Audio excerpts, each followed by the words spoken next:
Any one person may provide public comment only once per agenda item. Public comments are limited to 2 minutes per speaker. Public comments are limited to the item being considered by the committee. The chair may disregard or terminate any public comment that does not comply with this paragraph. Attendees of the meeting can obtain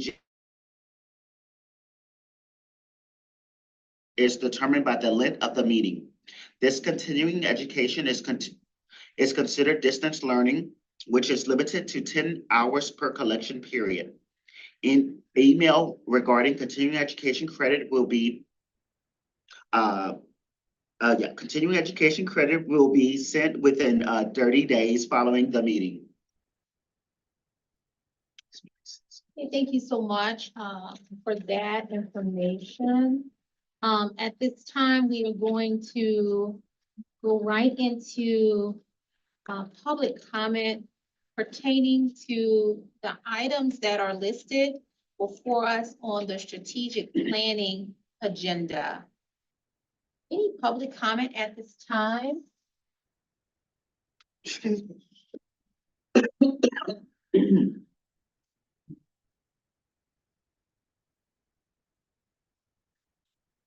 Okay.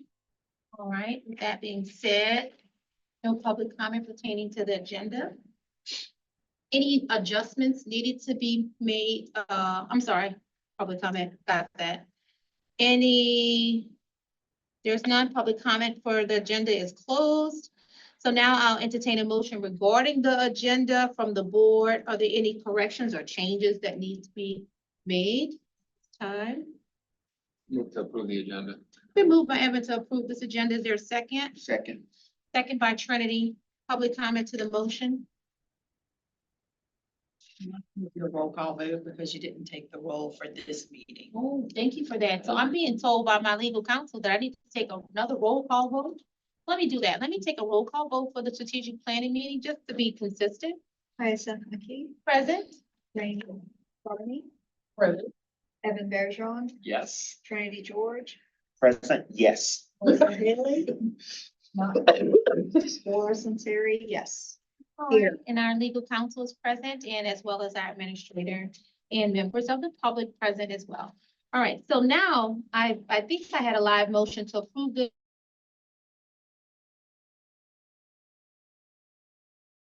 Oh, I'm confused. I know, because, but she was thinking that for consistency, we need to have a roll call. So the roll call was for to approve the agenda, or was it to say we were here? Oh, I think that's why we had the issue with the present versus yes. Yeah, okay, all right. So it's Saturday, and again, I'm thanking the board for being present and being here on Saturday consistently. So, all right, y'all. So at this point, we have approved the agenda. I didn't hear any changes. And so now we're going to go right to the part of the occupational standards. Evan, are you able to share your screen and put forth that if it works first? Check and see if it works first before sharing your You screen. mean the PowerPoint? Yes. Sure, hang on a second. Don't show it until it looks like it works, please. You mean whether the PowerPoint works? The PowerPoint. Okay. Mhm. So, yes, I can see the Is it slides. clicking for you? It Does is it look, clicking. it looks decent? It looks lovely. Okay. It's not, probably not as academic as it could be, but hey, it is at this point right now. So if you're able to share your screen, that's great.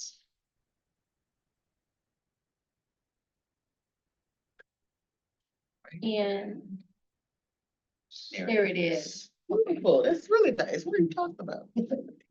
All right, so, and so we're just gonna be clicking through, Evan, and kind of staying on the agenda, but hopping around a little bit, but it's still very there, right? Gotta get rid of this. I don't know why this is up here. I'll just click out of it and come back to it. Oh, that's Emily. That's Emily Emily. has that up. It wasn't Oh, me. Okay. okay. There we go. Pardon. You know. All right, so with that being said, our strategic planning meeting is called to order. Can you click to the next slide? Evan, I forgot to tell you, you're gonna be the clicker person too. Isn't that terrible? I didn't tell you that part. I thought I did. I didn't do it. I'm sorry. There it is. There it is. All right, and so, so we had the newsletter that came out, right? I guess our spring, summer version, it's showing up as spring on our website, but it's actually spring/summer version. And some of the dialogue that took place or notification that took place in the newsletter centered around the new laws that we have, right? We have some new laws that have come about for our public and our profession. And just as we start talking today about our strategic planning and what we are hoping to get accomplished for FY25, and this is just language for us to talk about a starting point. We would like to inform the public. We would like to implement, and we like to make an impact. So if we start thinking about I's, I start thinking about, okay, there's no I and we here, but I was like, I think I'm gonna go with the I. So as we start thinking about together on the future for this FY25, looking at some things that we can do to make this vision work. And if there's any recommendations for that, please jump in at any time. Click next. All right, you can click again. All right, and so in terms of informing the public, right? And so the FY24 highlights, those highlights were listed inside of our newsletter.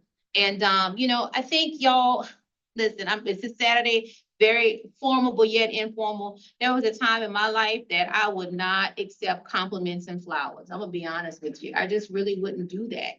And I struggled with doing that. And as we empower people to feel okay with reflecting on the work that they have done and reflecting on the positivity, I think it lays good groundwork for where we move it forward. It's not about being prideful. It's about sharing the accomplishments to encourage and promote more positivity, right?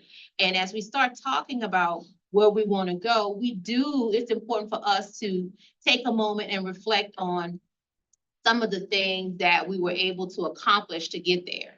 And certainly one of the things that I'm thinking about, not in terms of the board, but then also some of the things that we've been able to accomplish with our staff as well. So if we look at some of the data and information that we were able to accomplish in our newsletter, there is on the very last page, there is the year-end review of FY23-24, and some of the highlights are there. We processed 2,222 applications were processed in FY23-24, processed meaning licensees applications. We had 338 licensees pass the LMSW exam, licenses issued upon passage of exam. And be clear of that, because I don't want anybody to say McKee said this. Licensees issued upon passage of the exam, 338. Licensees issued upon passage of exam for LCSWs, 210. And I'm reading this from our newsletter that went out. License count by type as of July 2024. We have 1,908 RSWs, 550 CSWs, 2,611 LMSWs, 3,247 LCSWs, 1,425 BACs, for a total of 9,741 licensees with a staff of 5. So I want people to understand the amount of work that goes into oversight and trying to manage all of that with just a staff of 5, right? Emily, is it 5 or 4? I always get that wrong, 5. So, so the complaints received, that information is listed.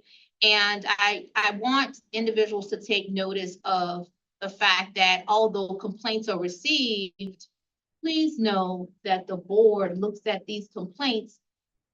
You can notice that there's some dismissals there. You notice what was accepted and not accepted. So overall, our board does the best that they can in our complaint council to review on a case-by-case basis. And as you can see, looking at the data, not heavily punitive based on a number of the licensees that we have. You look at that data. There's other data that's present as well. Our referrals to IPP, CE approval organizations. We have 90 continuing education approval organizations, 90. We have 543 license verifications completed. We've done 4 presentations to the social work students about licensure, but we've also done, in addition to other presentations, not just schools of social work, but they've been other presentations that our administrator has done. I've helped support that. Other board members have done presentations to the public on the Social Work Practice Act, on what we do, okay? And then also there's some disciplinary action by license type that's present. 7 RSWs, 3 CSWs, 6 LMSWs, 7 LCSW, only 2 bags have been disciplined. And that is FY 23-24. So the data is in front of us. The data, you can see what the data is. Now, since that time, because now we're in FY 25, certainly the numbers would change. But I think it's important for us to be mindful of the data in an effort to make sure that we are informing the public as to what we're actually doing when we're working here for the board. With that being said, some highlights that the board has been able to accomplish in FY 24. Finalize the contract with the new licensing platform provider. And so hats off to our administrator, our staff, our technology chairperson, with those working together, leading that under the recommendations and direction of the board to enter into a new contract with the new licensing provider. Upgraded their phone system. Emily mentioned that earlier, that we had a storm came through and fried everything. When I say fried it up, but if people come and visit the board, you will see that it's a very clean, welcoming environment with so much growth as it relates into technology. We have working systems. We now have a beautiful flat screen. And that was a vision that we had been working on since FY 22-23. And some of my board members that was here with us, they're shaking their head because that was the vision. And guess what? It came to fruition. So now we're able to conduct our meetings in a manner where people can see us. They always could see us, probably not in the best light sometimes, but because I don't always wear the best shoes, but I try to. But we can also see individuals who are Zooming in for hearings, right? And engage and participate in meetings that we need to have done for our public. We hired a second licensing analyst to expedite the licensing process efficiently.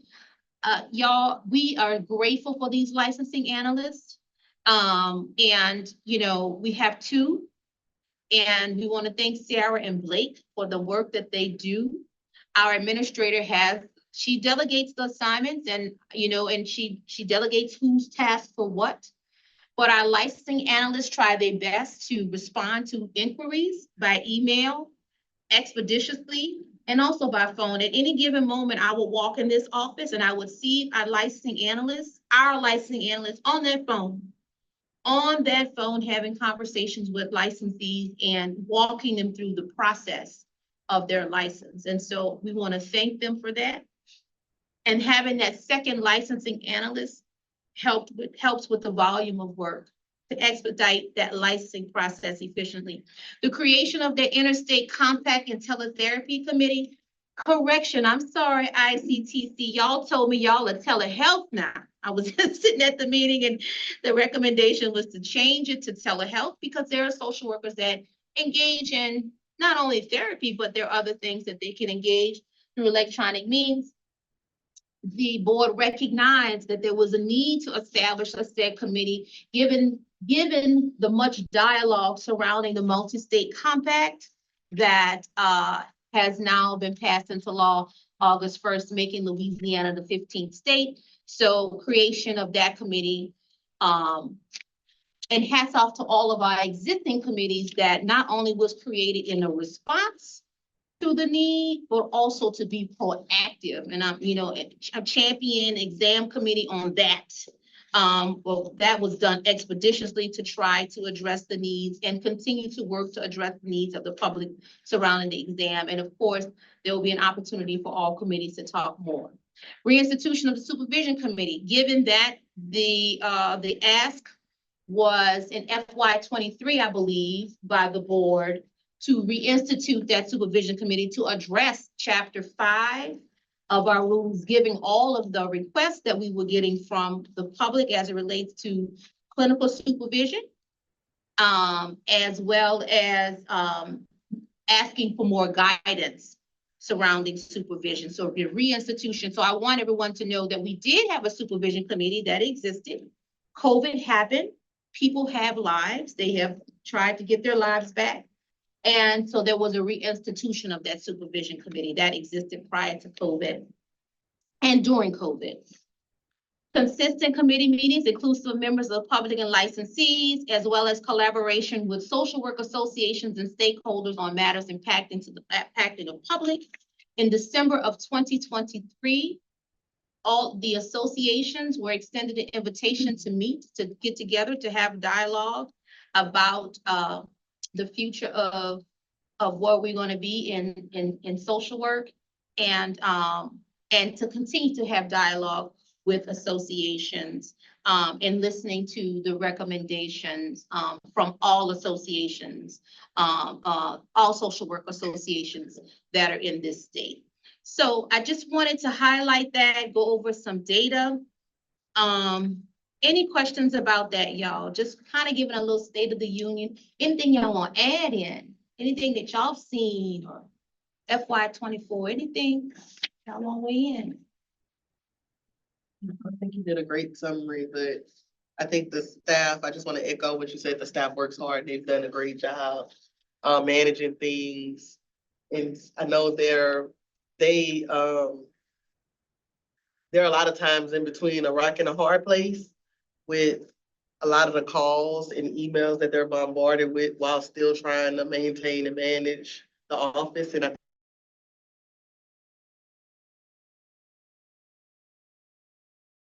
just want to echo those efforts. Thanks.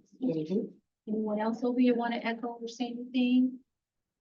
Just want to thank Emily and her team for all the great work that they do, and just you guys keep pushing. And I just want to say that, look,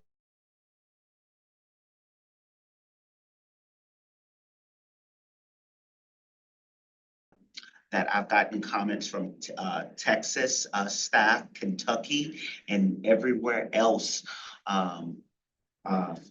across this nation, that they say that Louisiana is one of the best states, and they do look at Yelp and these other platforms. They notice that Louisiana have a 5-star rating. So, hey, we're not last. We're not last. Not last. Right. And thank you for both of your comments on that. Any other board member that wants to jump in, this is true. This is accurate.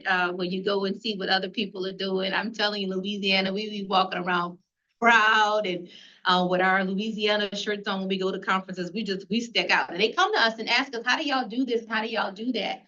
And so it's good to hear that we are working in that direction to continue to lead. So thank y'all for that. All right, thank you for that, allowing me to do that.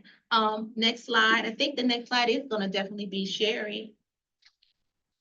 Okay, no, not actually, but that's okay. It could be Sherry. And then we can go back to that, but you can click it again, Evan. I told you it's not as academic as it was. That's Sherry. All right, we're still uninformed. Okay, so now we're gonna turn it over to our legal counsel to talk about the overview of the rules promulgation process, where we are, status. Okay, so as you all recall, we have several sets of rules over the last now more than a year that we've been trying to promulgate. And because of the change of administration and the change of the Occupational Licensing Review Committee, a lot of those things got pushed back. But we did do is go forward with the promulgation of the rules that don't require occupational licensing review. We didn't want to do that initially because then it's it's just a little bit messier and we were trying to do it clean, have all the public comments, whatever, but because occupational licensing review, everything was submitted in January, when they had their first meeting. We did not make the cut to make the agenda. So we You said did, it was not on our part. We submitted everything. though. everything was submitted in January. They met in August. So, but what Emily is saying, asking you to make sure to let the Yes. public know that this board submitted everything timely and that it was not, you saying we didn't make the cut. We didn't make the, it wasn't that because this board did not act and do it properly. We didn't make the cut because. Because the only comment that we received, when the agenda came out after 5 o'clock on a Friday, I clicked on it even though I wasn't at work and to just look at it and I saw we weren't on there and I panicked and we spent the weekend trying to communicate with people. Like, why are we not on there? We had been in communication with the Occupational Licensing Review Committee, constantly. In fact, they had asked us for additional information the week before. The agenda was set. We sent in all the and they told us, they gave us a very short deadline to get the information, like you have to have this by noon tomorrow or something. And we had it in way before the deadline. So why are we not on the agenda? The only explanation that we were given is that they needed additional time to review our rules. So we had, you know, the economic impact statement, we had the legislative fiscal office review. We actually had the fiscal office reports in December. We had everything submitted by January. So, we really thought we were first in line to be on that agenda and we weren't. I don't know how many other boards had submissions because of the review committee not meeting since I think November of last year. So hopefully we're first in line. Unfortunately, they have not set a meeting date. And we have been in communication with them. Please let us know when the next meeting date is. Please let us know if we need to submit anything else further. We have not received any communication on that. So what we did was to go ahead and carve out the rules that didn't have to have occupational licensing review. And we went ahead and published that notice of intent. We got approval from the fiscal office to carve those out. And so we did publish in the August 20th, 2024 register, 103, 117, 315, 329. Slow down. Get with some, I'm sorry. Go ahead. 103 is the purpose of the board. That's all right. Just tell me. 117 is under conduct and that increases the time period to report an arrest to the board to 30 days from the 7 days. 315 changed the time frame to elect officers of the board. So it would then under the rule be in May, at the May or June meeting. 329 reiterated the prohibition on discrimination. 331 relates to public comments at board meetings and committee meetings.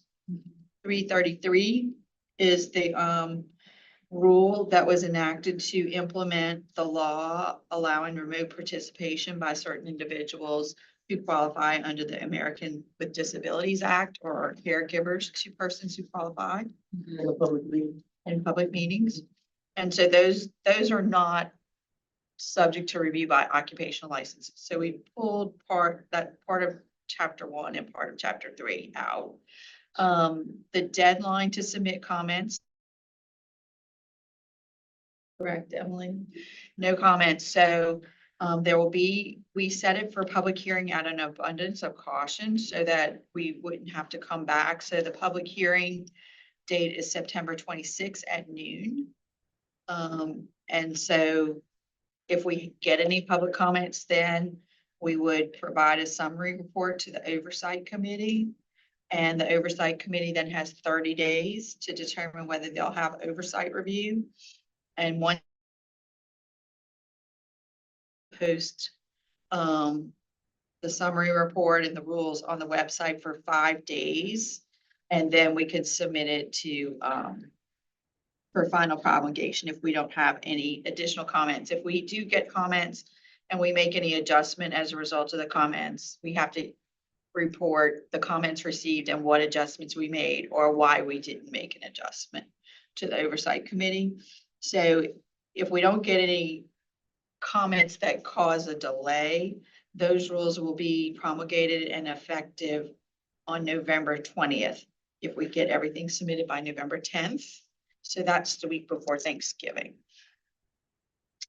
So those are on track. You said if we submit it by November 10th, it'll be in effect on. November 20th, and it'll be published on that day. November 20th is actually a Saturday, I believe, so probably they publish on the 19th. They published it a day early.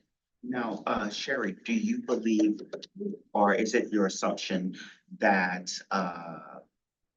could it be that they just didn't have enough staff possibly, and that's the reason why, they didn't, they didn't, respond, or this request didn't, go through?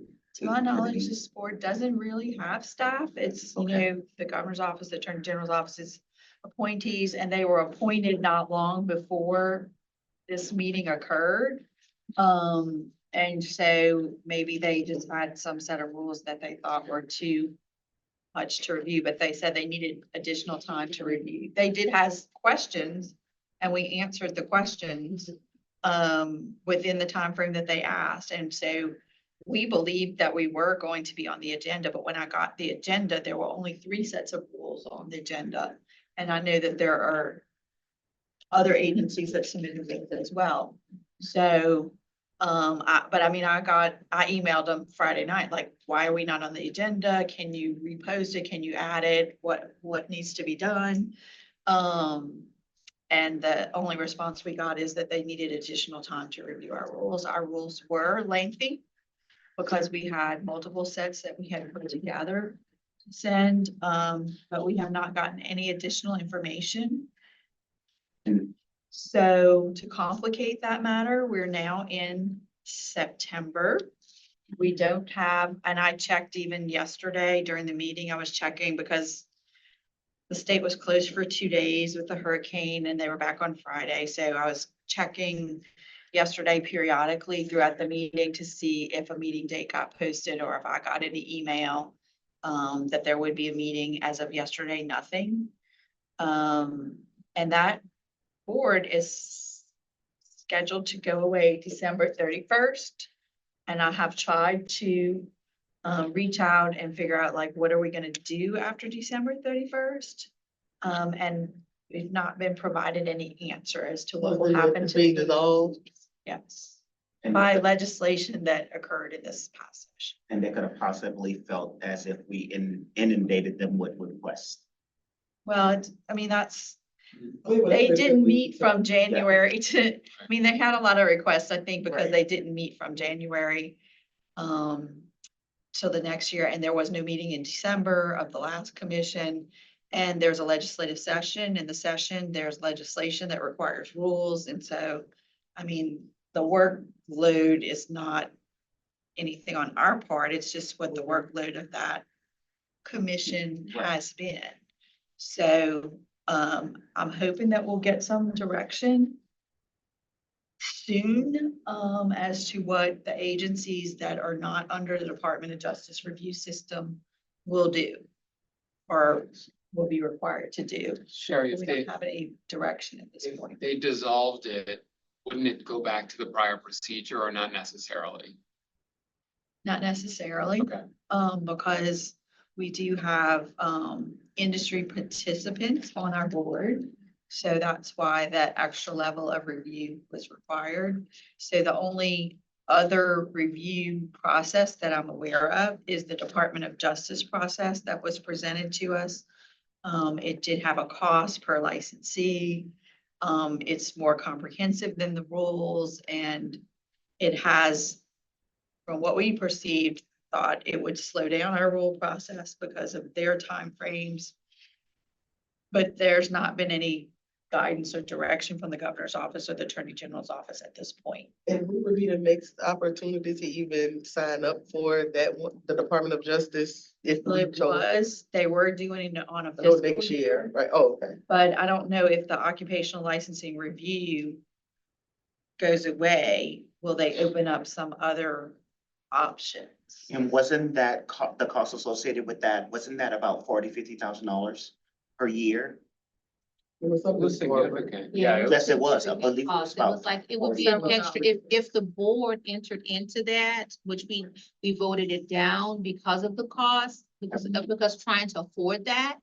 If the board decided to entertain that, it is an additional 40K thousand to be a part of that, what is And it, it Department of wasn't- Justice, what is it? You know, And it also was a additional delay. and an additional delay, because they Because you were had to talking, meet their guaranteed. timeframes, and it seemed like it would be longer than going to the occupational licensing Exactly. review. Yeah. Which was without cost, and pretty much when you request to be on the agenda, you would be on the next agenda. This is the first time that I'm aware of them not putting everything on the agenda, but I do understand they've got this huge gap in time. And it was the committee's first meeting. It was the first time that they met together. But the concern is if they have another gap between meetings and they're about to, and everyone knows they're gonna be dissolved at the end of the year, we potentially would run into the same issue where we're left off the agenda because of the volume of information. Well, hopefully they've had time to review it. But I So I don't think have I scheduled. think it's important, Sherry, thank you for that piece. And the reason why we're called to ask for you to provide the status is because of the concern, there's things called misinformation and disinformation, right? Yes. And I think it's important for individuals to be informed about where we are with the status as it relates to the rules, the efforts that have been made by the committees, the full board, administrator here, legal counsel, to get where we are now to be at a pause. The pause is not any reflection of the work that the board staff and the board and the committees and our legal counsel has done. That pause is not on us. And so I think it's important for people I think the more that and we're trying to do the best that we can. We put this information out on newsletters, we do it on Constant Contact, we say it at board meeting. So thank you for dispelling the myths and providing us information on where we are as it relates to the 23 rules that we had already, the 23 that we had already worked hard on, that we've already sent off. In those 23 rules include continuing education, just some of the things that people, You have to, like how she kind of went through the ones. you It's, have the ones that- it's in our newsletter too, y'all. Okay. It's in newsletter. Our fall 2023 newsletter, I believe it's in, and that's located on the website where we outlined, and please don't quote me, like if it's the winter 2024, Say it may have been. extend me grace. Sure. And go to the website and look up newsletters. Look at all of the newsletters from at least 2023 or 2022 on. And in there, you will see where we provided a summation, a brief sentence of each of the promulgated rules that we're proposing. I cannot pull that up right there in front of me, but we have it in written format on the newsletter. So please extend me some grace. I might be a month off. With that being said, some of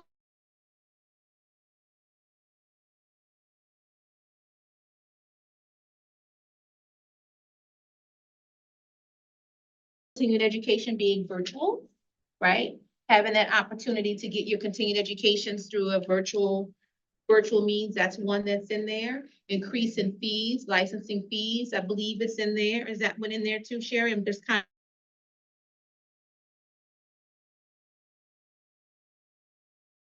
pause right now, waiting for that review, that commission to to review. So those are some of the ones. Emeritus status.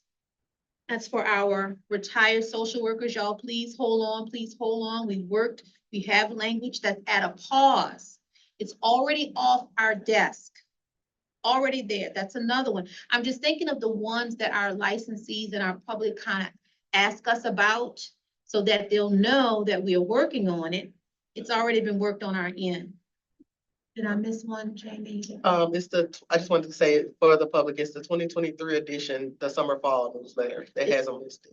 Thank you. Summer Fall Newsletter 2023 edition, they're all listed. Those are already off our desk. It's at a pause. And so please go take a look at that newsletter and know that that work has already been done by the board.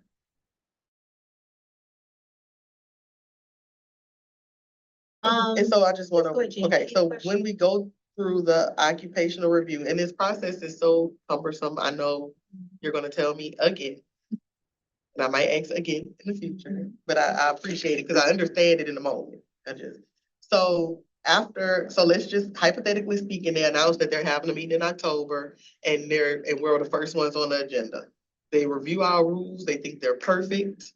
And then the next step would be the publishing of the notice like we did with and then they follow the rest of the same steps that those that didn't have to go through this. Okay, Yes. okay. The Occupational Licensing Review Committee had been meeting, kind of coinciding with the deadlines for the register. So, they were meeting like at the end of the month so that you could make that, the deadline to get everything to the register is the 10th. Unless it's on a weekend, it's the last day, business day before the 10th. So, but they had been meeting kind of like the end of the month or the first few days of the month, so you could make that cutoff of the 10th. And then if you get it in by the 10th, they publish on the 20th. So, that commission had been working with the register to make sure you can meet those deadlines. And then from there, we'd have to have the public hearing. And then submit a summary report to the oversight committee with the comments, if any, and the adjustments that we made because of those comments. Wait 30 days, then if we don't get anything, post a summary report in the rules to LABSWE website for 5 days. And then submit to somebody. Then you submit it to the register for final publication. Okay, You don't have to have a public hearing unless you get a certain number of comments, okay. but I don't like to wait. It's my recommendation, but I'm trying to fast track as much as you can, of a very slow process. If you wait till the deadline of the comments to see whether you have the right number of comments, then you have to publish a notice of meeting. So I just published the notice of meeting with the notice of intent. So it's within the time frame that you would have to have the hearing. And so we just have the hearing set up, even though we didn't get the number of comments. But Yeah, that's a good idea. if you wait, then you're, Right. Another 2 weeks out. So So essentially could cancel the hearing if we don't get the comments, or we have it anyway, even we if we already don't have. published notice of the hearing. Also, we just So have we it. just need to have it if there's any comments. But Okay. generally, if you don't get comments in advance, you Okay. kind of don't. But if you do get the number of comments, then you have to publish notice of, you have to decide when the hearing is, publish notice of hearing. So I have been, for all the agencies I represent, just doing it at one time, and then you already have that notice out of there. You don't have to wait the 2 weeks because you just don't know. Yeah. So that's why we have this, it's been published, that that there will be a hearing on September 26th at noon. So there's potentially still some hope You're on hope. that this could happen this year. Yes, Okay, there's some hope. Yeah, there's some hope. maybe a Christmas present. September 20th might be the.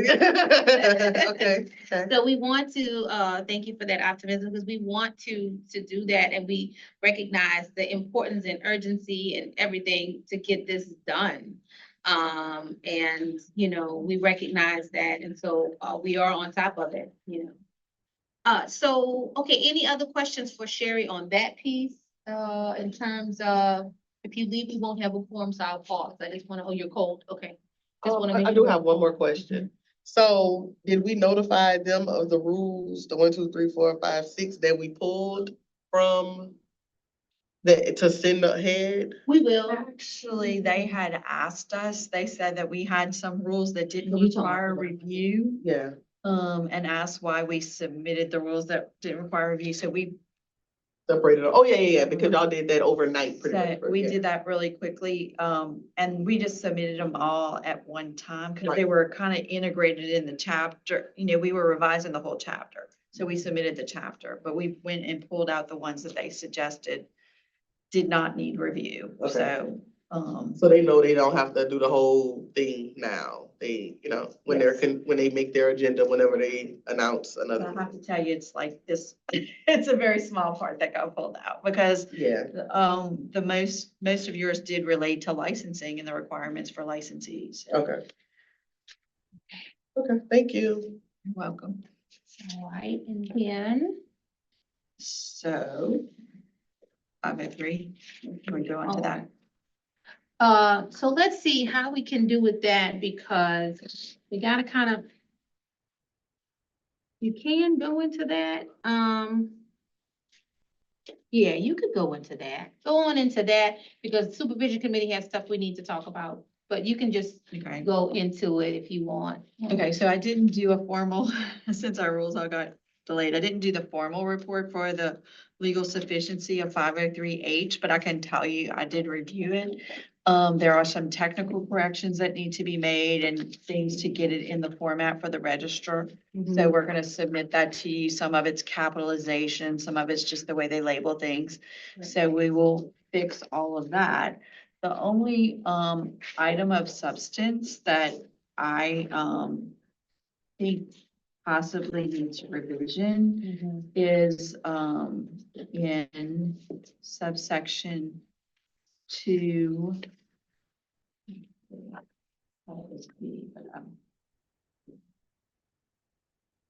There was some language that should have been taken out because of the telesupervision act, some phrases, but I can remove those because they're just really technical. However, with the 96 hours of telesupervision, the law required the board to establish rules and regulations regarding specific requirements and parameters for telesupervision, including technology standards, documentation, and confidentiality measures. And the guidelines in the definition of telesupervision in the law say that you have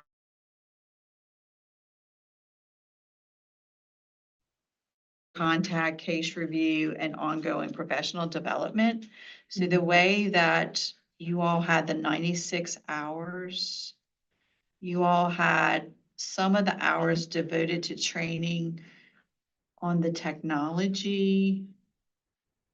No, that's incorrect. No, that's incorrect. That's okay.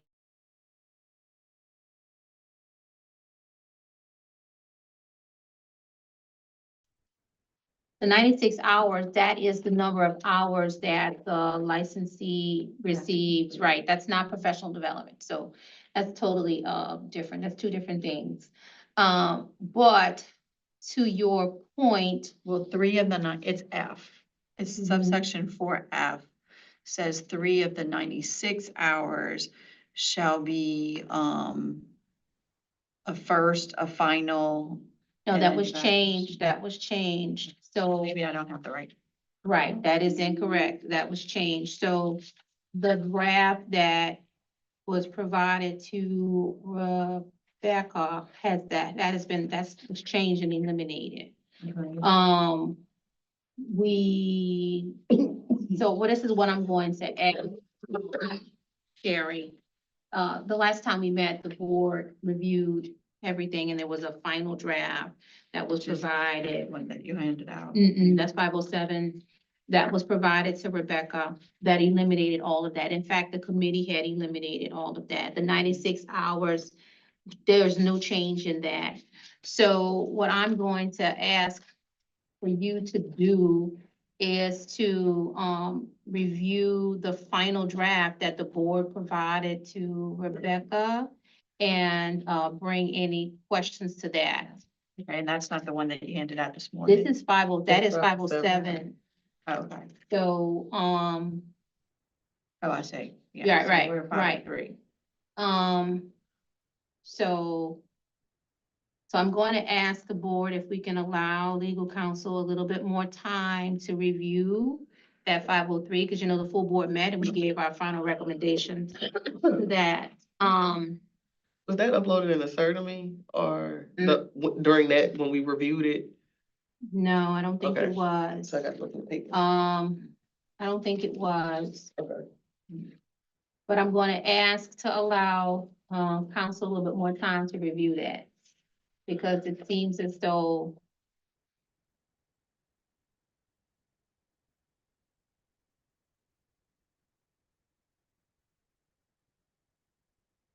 it would have been July 2nd, but that information was, missing.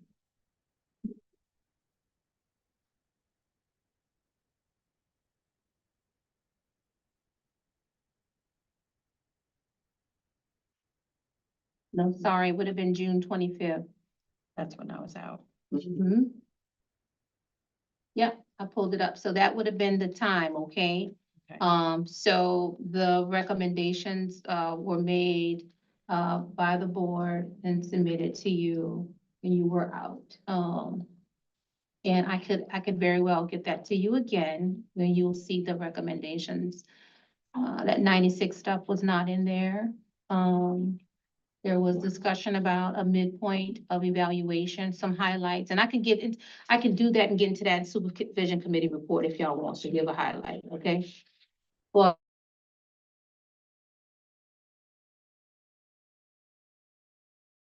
she's also preparing, dealing with the other stuff with the 23 promulgated rules. Do we need a Can we- motion for that? Can we give her an extension on that? Are Yes. we comfortable with that? I just need to know. Yeah, we're comfortable. Do we need a I motion? need a motion. Okay, I wanna, make a motion to extend the review, the legal sufficiency review of 503H to next board meeting, for the status update next board meeting. Seconded. Thank you for that. It's been moved by Jamie, seconded by Trinity. Any public comment pertaining to that motion on the floor? Any objections or abstentions? Hearing none, motion carries. Yeah, and Sherry, whatever you're able to bring back, that's fine. I want people to know that it's a continuing fluid living document, okay?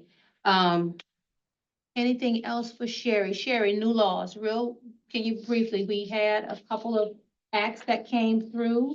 We just glossed over, telesupervision. Could you, once again, just kind of let the licensees know that, you know, difference between remote supervision and telesupervision and where we are with that in terms of the new act is for telesupervision? New act is for telesupervision because our rules haven't changed.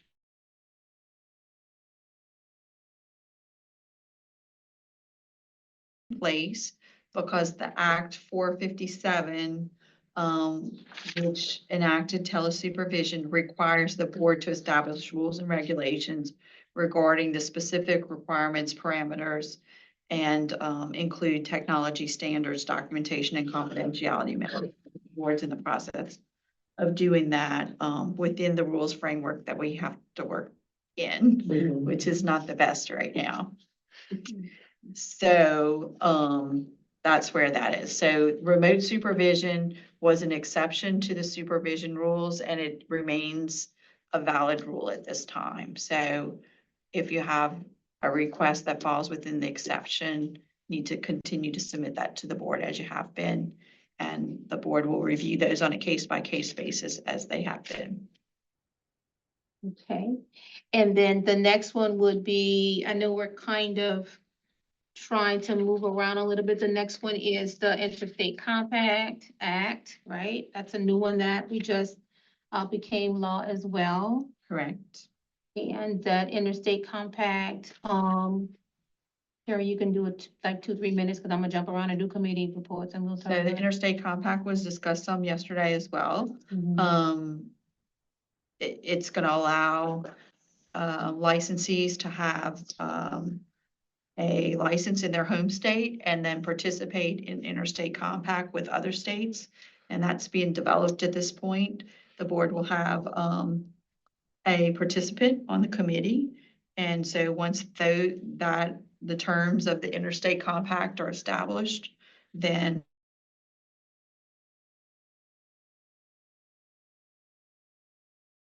The, last but not least, the welcome home. If you can talk a little bit about welcome home. so the Welcome Home Act is it's in addition to the other types of licenses that the board issues, so it does not replace reciprocity licensure.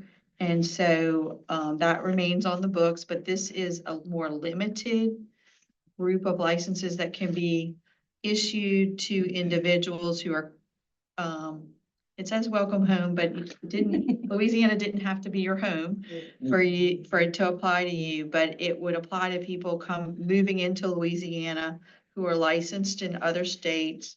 The board would have to determine which scope of practice, which license is compatible with the other state. You have to have an unencumbered license in the other state for at least a year, and no disciplinary action pending. And then you can apply, but with your application, you have to submit also proof of residency. And that is limited to a driver's license, a state ID, a homestead exemption, or a notarized letter stating that you or your spouse has a job offer in Louisiana. And so that will be evaluated a little bit differently from the reciprocity licenses, but you still have to, you can only transfer a license from a state that requires an educational training or experience or passage of an examination in order to obtain that license. What else is on here? It does apply to the Social Work Board. There are a couple exceptions to this. This particular Welcome Home Act applies to all licenses with very few exceptions. So all the professional licenses are under this. It doesn't apply to water and wastewater operators, to the Supreme Court, or to peace officers. But everybody, so all of the other healthcare licenses are under this as So well. now water and waste, Water and wastewater operator licenses. interesting. Accepted peace officers and Yes. any occupation regulated by the state Supreme Court, which would be Attorney. attorneys. You got to start. So, but other than that, there's very few exceptions, so it's covering all, all of our licensing boards basically. Does not supersede an interstate compact either. So when we get the interstate compact, this is just be another channel to get your license. When the board receives an application, the board must respond to that application within 60 days of the application being complete. So I know that we have already received some licenses and we didn't know whether the individual would qualify under the Welcome Home Act, which just became effective August 1st. So it's an incomplete application at that point because they would have to submit, a copy of their driver's license, ID card, homestead exemption. And sometimes when you're moving to a new state, it takes you a little while to get those things. So for some individuals that meet the reciprocity, they could get the reciprocity really faster. Because if you don't have a driver's license, state ID, homestead exemption, or already a job offer in hand, You might as well just. you could get a reciprocity license without having that. All of that, right, makes sense. So it's just gonna depend on what works for the individual. Right, so with the Welcome Home Act, where we'll see a difference in what we've done previously is persons who obtain licensure in a state that does not require an examination for LMSW or LCSW, what we have here, moving to Louisiana, and because they held that license in another state, then we have to give them the license as a part of this act, even though they don't meet the requirements we have currently. Correct. So under reciprocity, you have to meet similar requirements. Mhm. So that's interpreted by the boards that you have to have had taken the same exam, Mhm. if it's a national exam state, or meet the same educational requirements. This does not require that those be identical, Mhm. like under reciprocity. So it is, an exception that's gonna allow certain people that had the license in another state for a year to not have to meet those requirements, but you do have to be domiciled in this, you have to be residing in a state. To be residing in Louisiana. So it's a little bit more complicated for, Who wanna come work virtually, work with Right. patients virtually here, Correct, only for Right. people who are actually moving here. correct. so And have a valid ID or voter registration. they've got to remain here. So Yeah, like if you remain get the here. license and you move to Texas and then you come back 5 years later. So Gotta start. whereas reciprocity, you could be licensed in 2 or 3 states, and under the compact, you can be licensed in multiple states. And as long as you meet the continuing education requirements and the fee requirements, you can keep 4 or 5 licenses in places that you don't live. This one, you're gonna have to maintain to that live here. residence. I think the idea is to get you to come and live here, Good. and That's right. provide here, Correct. right? To provide your service here. That's what I'm saying. So it's gonna Oh, welcome take home. from, Hence, welcome home. right. So from an administration standpoint, it's more work to administer because this is a different set of rules. And then you have to verify residency when you renew your license. So it's another Yes, set so of, it's thrown a wrench in the into, process. It's thrown a wrench into what we've already received bids for covalent and what we've already started implementing. So, yes, so that, However, Covalent is working with several other boards, which are gonna have the same Okay. issue. So why didn't, let me see, let me think, how should I rephrase this? When this law was first enacted, or when they first thought of this, why didn't they speak to someone and these different licensing bodies that already had their rules already in place, then come up with this welcome home law? Because every board is different. And we all have our laws, our licensing bodies. And my thing about it is, it's okay, so we have a law. Okay. And if we already have if we already have something that says, this is how we do this is X. And then we have an endorsement from, let's say we go to Texas and we have our license, we can get it endorsed there. Why should we, why should we abide by it? I know it's the law. Yeah, abide by it. Doesn't It's the have any law. choice on that.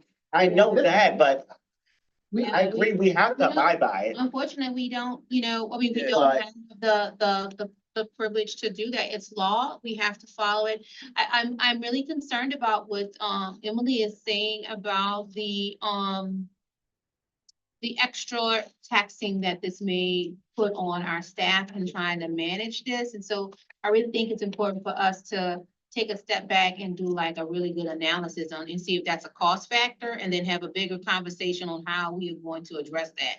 And I'm looking over here at Treasurer because she really does an excellent job with kind of, along with Emily, keeping us in line with that.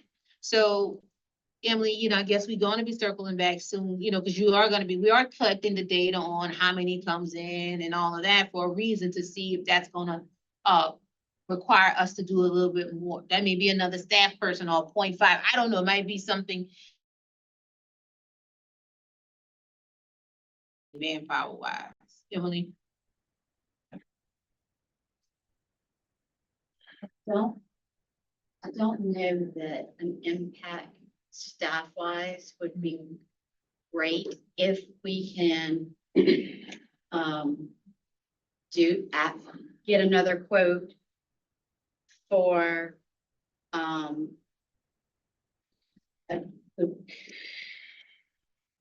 to be able to use our software to identify the individual where it's flagged at renewal. Mm. If we can have the software program to do that, and that takes the weight off of a staff person doing it. Okay. So it would be like an upfront cost to pay for that to be programmed.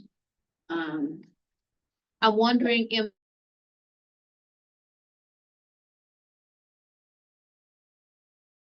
will be a cost too. So I don't know, we're thinking out a lot of strategic plan. Something for that.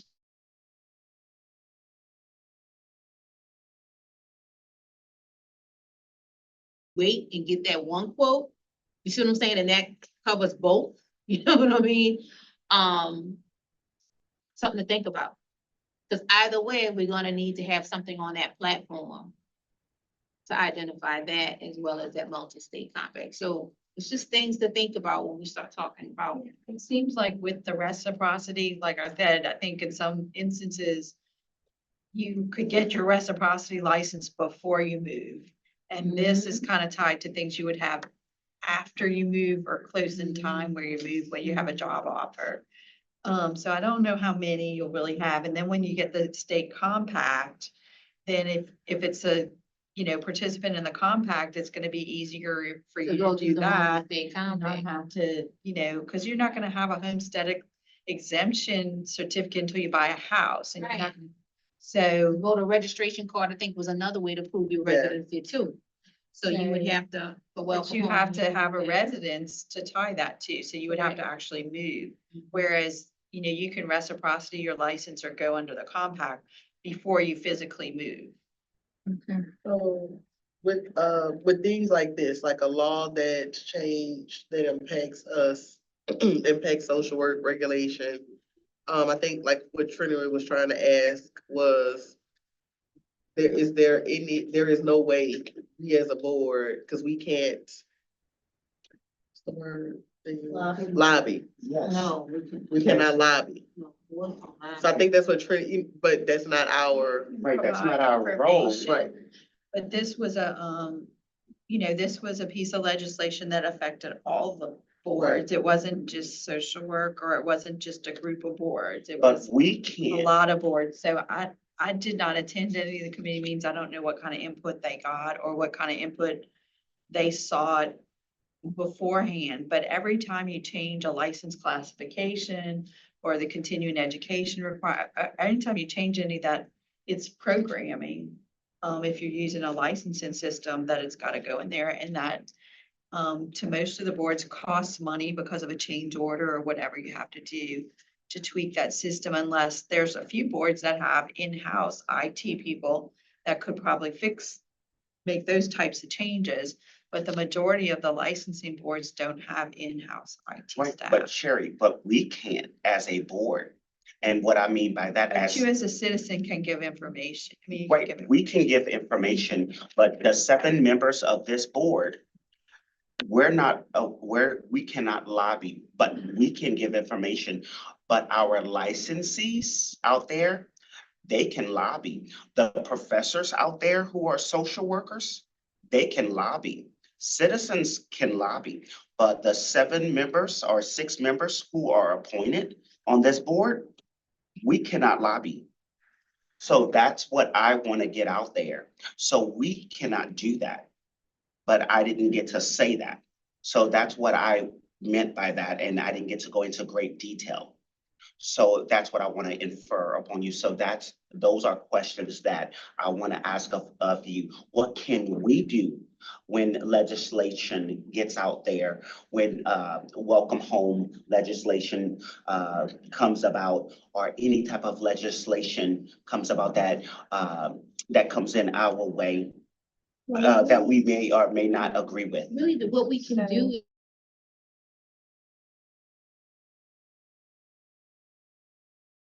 Whatever the law is, our responsibility is to follow and regulate it. So I just want you to know, and it makes it kind of different, coming from, because social workers are advocates and we typically are part of associations and we used to do that. We're trained to do that kind of way. But as regular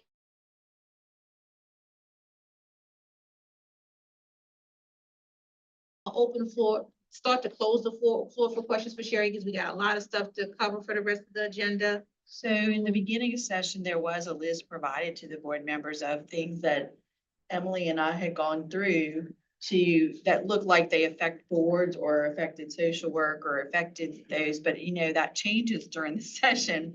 So in order to keep up with that, it takes some, it would take some resources to do that. Also, when the legislature proposes something that has a cost, and I'm looking at it right now because I don't know if they did, but they're supposed to send a fiscal note to any agency that's impacted. And I can't recall 100% if I got one for this one, but I do get those from time to time, and they usually give you like 48 hours to respond. And they want to know what cost is going to affect you. Well, I mean, It's kind of hard. it's very difficult to determine that in a Yeah, 48-hour 48 hours. turnaround time. Right, so I mean, it's everybody's responsibility really in the state to keep informed with what the legislature's doing and how it might impact you, and then contact your legislators and give them information. The board can give information, and the board regularly does through Emily answering the fiscal note requests or Emily answering requests that come from the committees, but we don't really control what the committees or the authors or the legislators ask for. And some are better about asking and researching things before they put them out there than others. And that was Act number 268, right? 263, huh? What is it? I want to make sure I have the right one. I think It's 253? 253. Act 253. Got it. So in case anybody would want to go and look it up, read for themselves. But it's a pretty narrow exception, and I don't know that it's gonna be used a whole lot by this board, because you do have the reciprocity, and a lot of the states use the national exam. Yeah, what I'm thinking about when we go through special consideration applications, we have at least one or two every meeting where someone is coming from a state that didn't require a LCSW exam. And they're applying for the LCSW Some here. of those, even in hearings, they've told us that they had no intent. to Yes, move to so, Louisiana. but that's the thing, that's why all those applications are complete, so Emily's team has to figure out how to amend the workflow to get that information beforehand, so we could know and give them a response within the 60 days. Because we won't be able to continuously say it's an incomplete application because we didn't ask that So when they what- applied. One of the other boards that I represent, that they're expecting to maybe have applications under that section, is they added a question on their licensing application to ask whether You reside in are Louisiana. Louisiana, right? So then somebody So you that's, say add a question on the application, say, do you reside in Louisiana?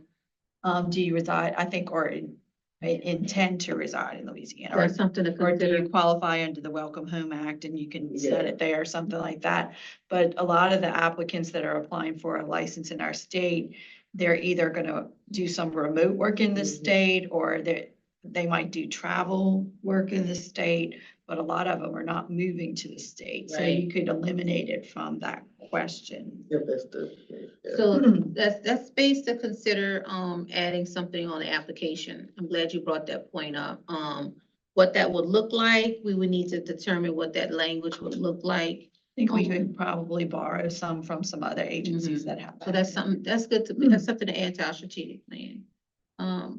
And then not only that, but other questions. I know staff had other questions too that they were thinking about adding to the application. Remember how we would find things and certain questions we wanted to add? So to add that question and then other questions too as well, to be in the application process. Okay, any other questions for Sherry? Thank you, Sherry, for your work. Thank you for reviewing that for us. I think now we are going to committee reports, and then I think we'll be pretty much. Oh, I'm sorry, but, well, I'll talk about it during supervision. That's okay, go ahead. Go ahead. Thanks, Sherry. All right, committee reports. So, continuing education, any status, updates? I'll provide you with a brief update. Give me 1 second.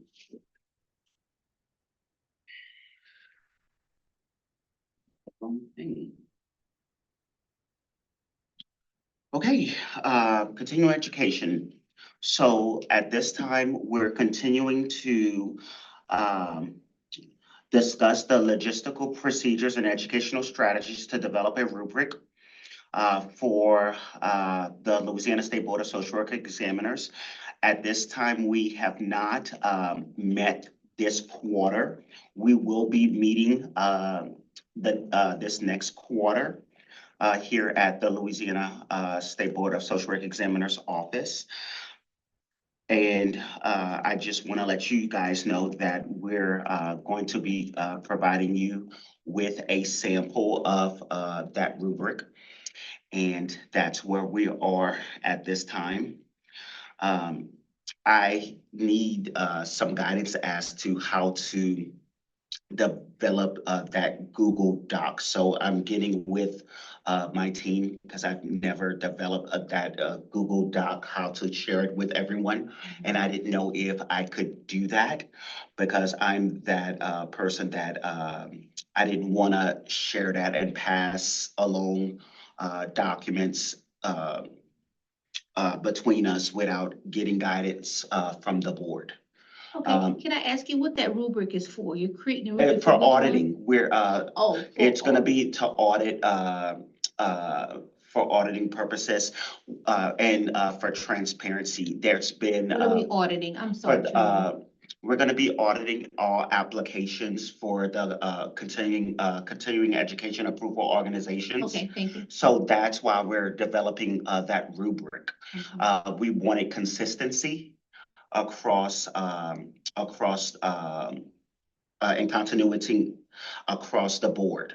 So that's what the board had asked us for regarding that those applications. So that's what we're doing. Yes, ma'am. So just for my clarification. Yes. So the organization meets all the requirements to be a pre-approved organization, or is gonna be to audit those that's already pre-approved organization? Already. Okay. So when it's time for auditing. So you know how we're supposed to audit organizations? So let's say they're supposed to audit an organization every 5 or 10 years. When it's time to audit, for example, let's go ahead and check your records. Right. Let's see if you have 10 years. Do you have this? Let's check this off. This. Do you meet or exceed expectations? Okay, let's check this. Okay, now let's say it's time to check this file. We're gonna work with Evan in rules. If you don't have this, you're gonna be fined this. So we're gonna have to get rid of rules and check this. Good luck with that. So we're gonna have to check and see, and what's the penalty for this? Right. So that's, the rubric is for that, okay? yes, so that's what we're doing. Okay, cool. Thank So- you. Can I ask you a question? Is it open to ask you a question? I remember the committee, I can't remember which meeting I was sitting on, and I know you all, have you all already reviewed, I think you reviewed the application for. Yeah, we already finished, And you all are comfortable with the application the way yes, it there was, is? yes, there's no Okay. changes with the application. Everything is Okay. done with that. It's, we're at that rubric stage and we already have models. And we're basically done where we're at. How does this work? How do we want it to work? Are we fine with this? And it was we were in the intrinsic stage of, do we like this? No. Do we like this? Yes. Or this is perfect. This is not perfect. It's the, how do we want, it's the intrinsics of it. Okay. Yeah, that's where we are. Okay. Any questions for Continuing Education Committee? Y'all have any questions for Trinity's committee? Well, thank y'all so much for the work that y'all doing with that committee, and we look forward to seeing what the rubric looks like. We're getting another rubric, y'all. So we look forward to seeing another rubric. All right, so the exam committee. Yes, so the exam committee, I want to thank the committee members because they have been working hard to consume a significant amount of information about all of the different entities involved in the education and licensure of social workers in this state and other states. So we can come up with the best recommendations as a diverse group for the state of Louisiana. So we started with 10 members. As you know, we had 2 of each licensure type in Louisiana.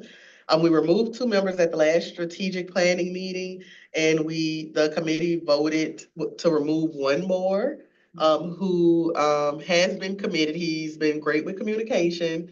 We thank him for his service, but schedule just does not align with him being able to attend meetings.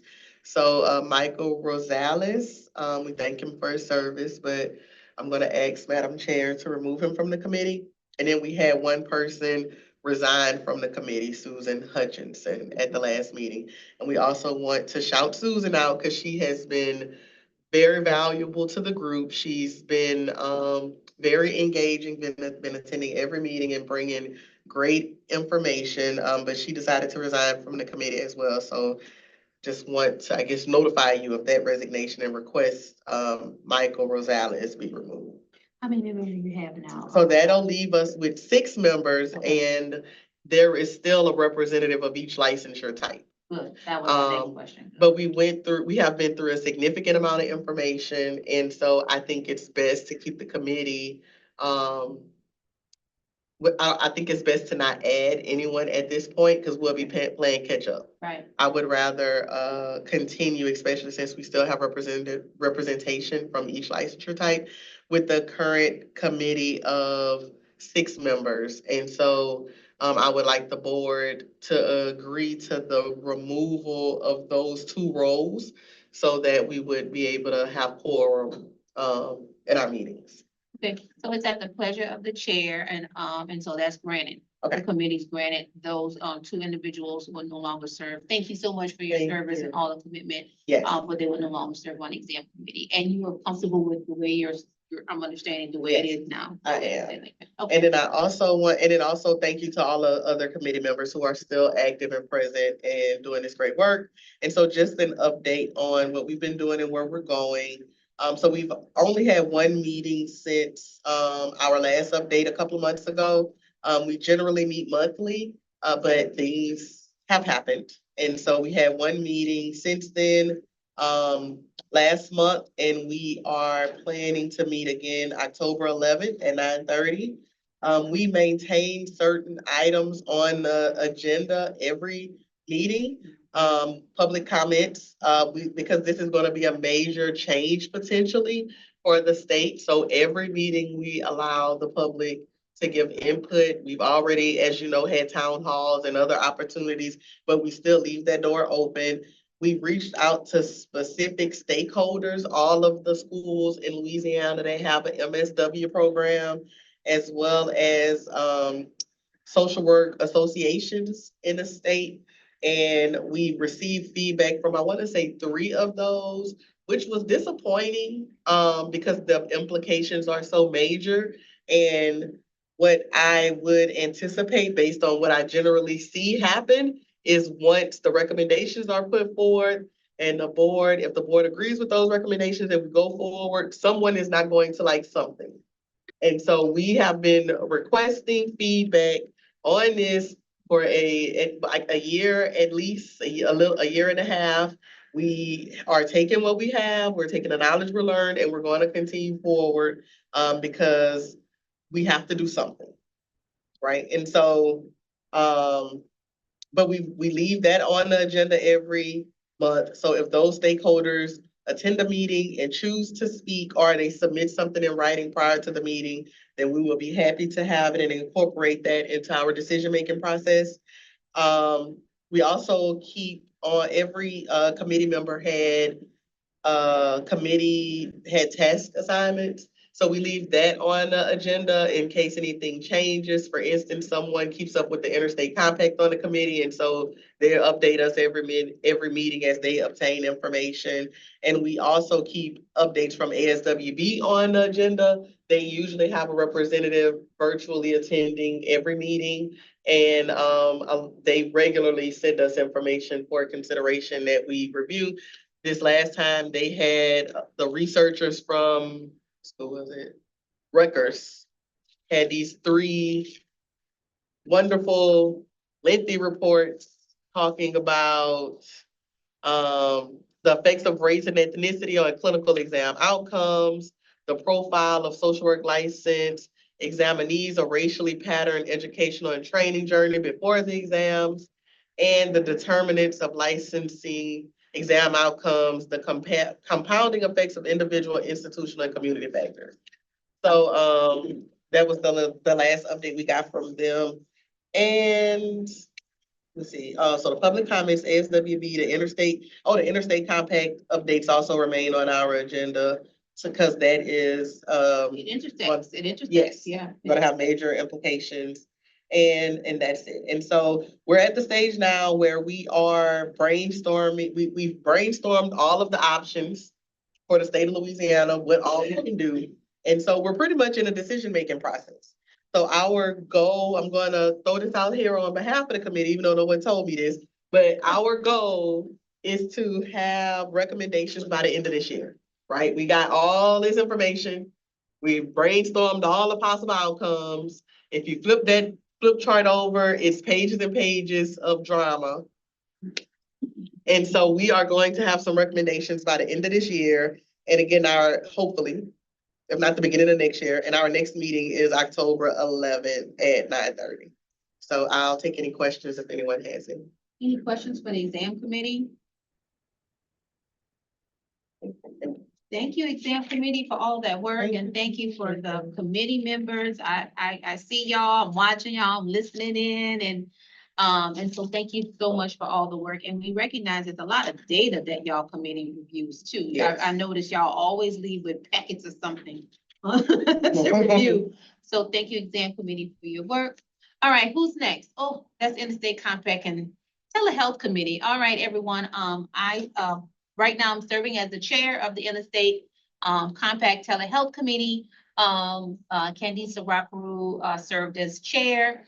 She's still a member of the committee, and she was present at the last meeting. Thank you, Candice, for all of the work that you put forth on that committee and that you continue to do for the committee. All right, so with that being said, I'm gonna get right to it.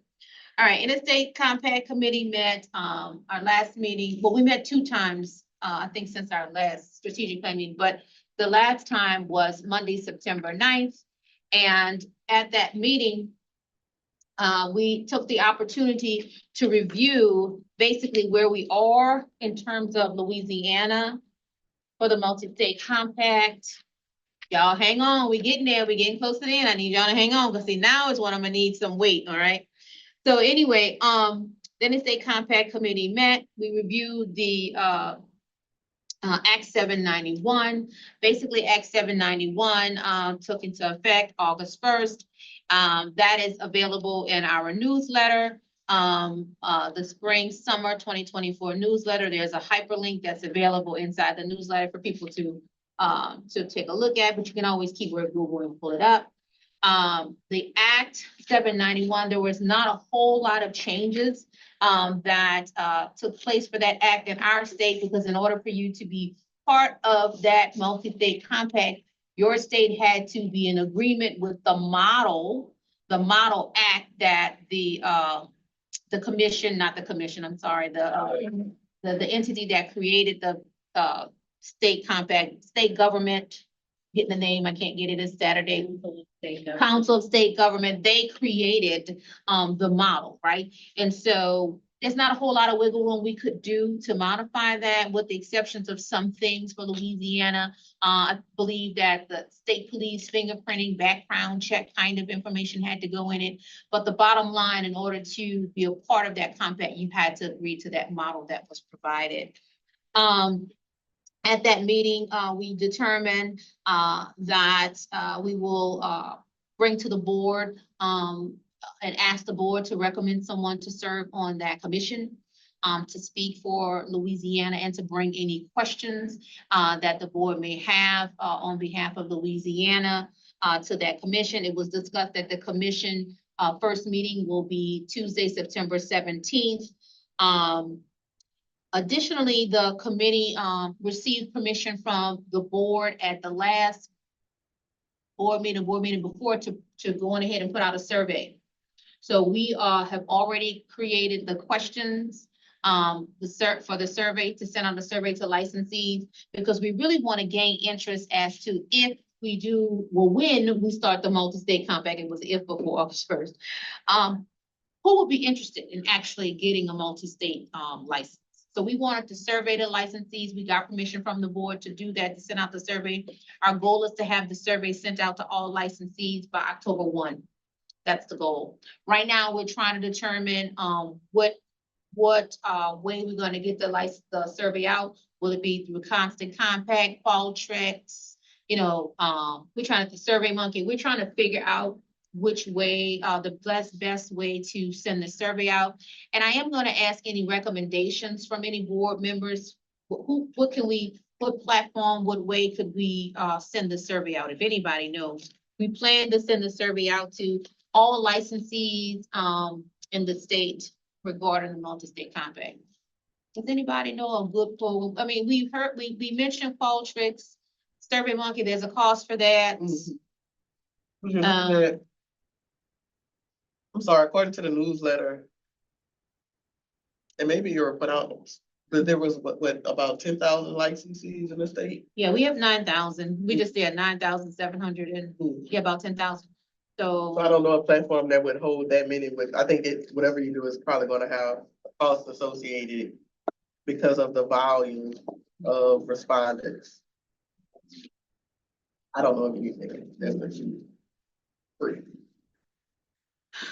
So again, that was the ask of the committee, and we got permission from the board to pursue it. But I think we got that permission, not really assessing the cost of putting the survey out. But,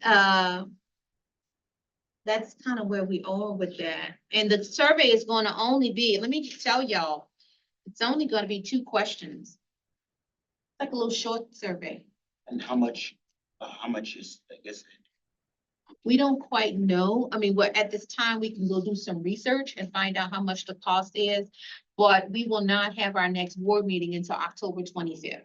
So what we could do is go try to research how much that would cost. To put out that survey and try to get back to you. So with Survey Monkey, if you got a $75 per month plan, I think you have to, I know they say, they put it that way, but you did want an annual payment, Yeah, they want an annual payment. but they have advertised, I gotta click through to see how much it actually, well, it's okay, I'm not going that far because they want my credit card information back then. So with a $75 a month, what is month? Yeah, it'll $75 a month for 100,000 responses a year. And then there's a $25 a month plan for 50,000 responses a year. So it's not an excessive cost.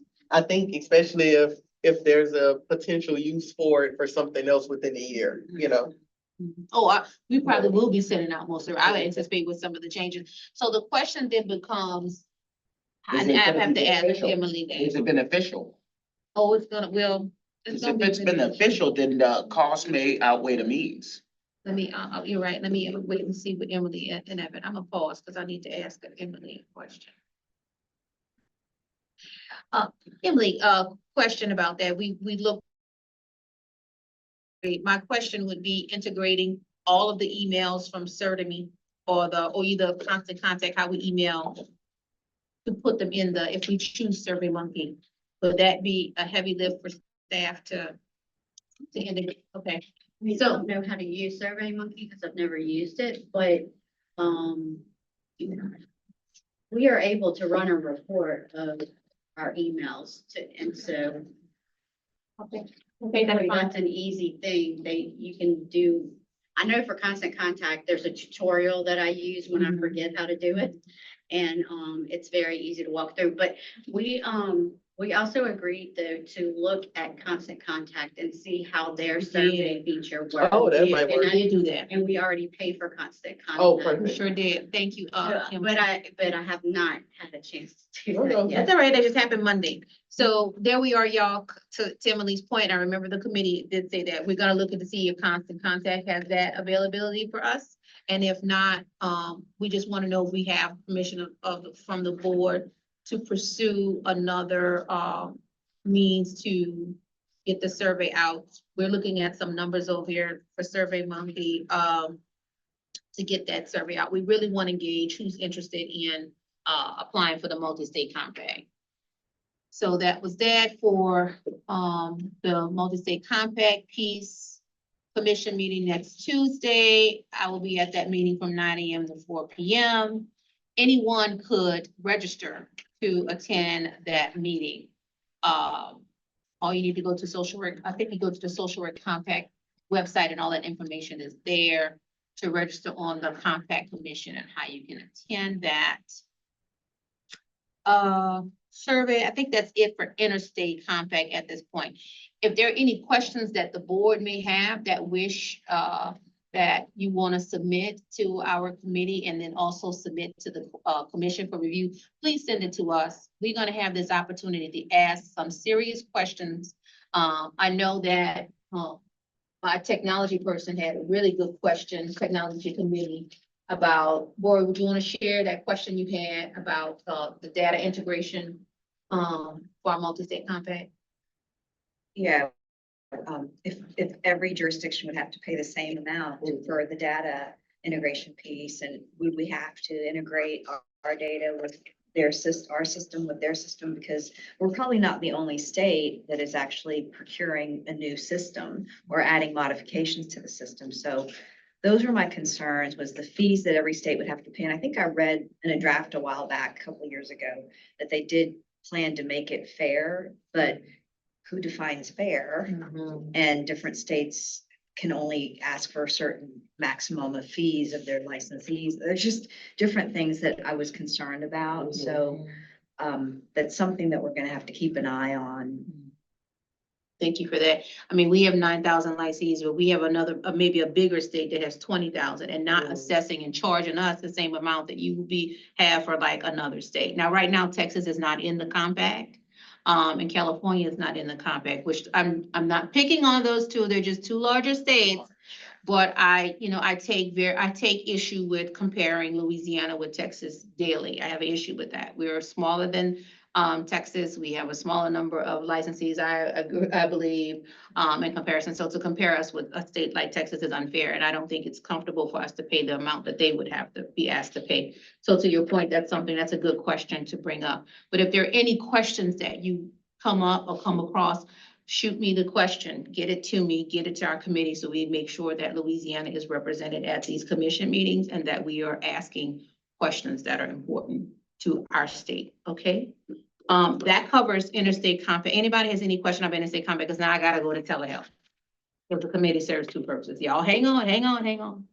All right, so telehealth. Okay, so we reviewed the Louisiana telehealth statute. There's an actual statute out there for regarding telehealth.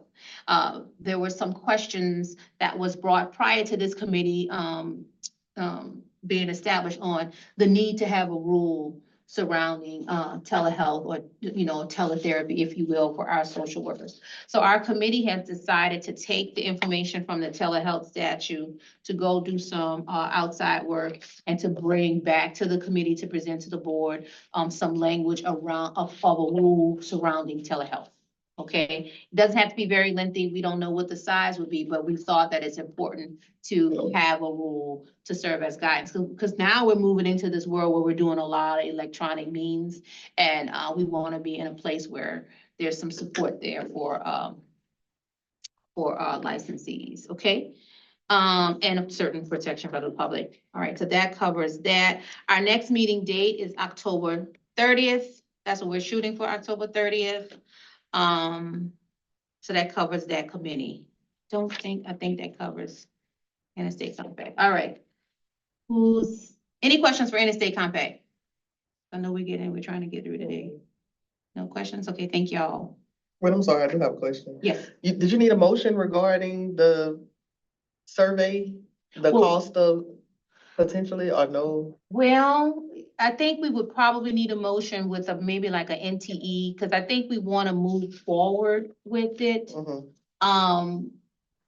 So that's a good, y'all think y'all can give us a motion with a not to exceed? If we found something that was reasonable, which reasonable is a stretch, what is Yeah, reasonable? it's like, what is the What's going rate? reasonable, What's right? reasonable cost? Like, So with the one, I just looked up on SurveyMonkey, mhm, it was $25 a month for 50,000 responses a year. I mhm. thought you said it was 75. It was 75 for 100,000. Oh, okay. $75 a month for 75 $75 a month Hmm. for 100,000 responses a year. Was that reasonable? $25 a month for 50,000 responses a year.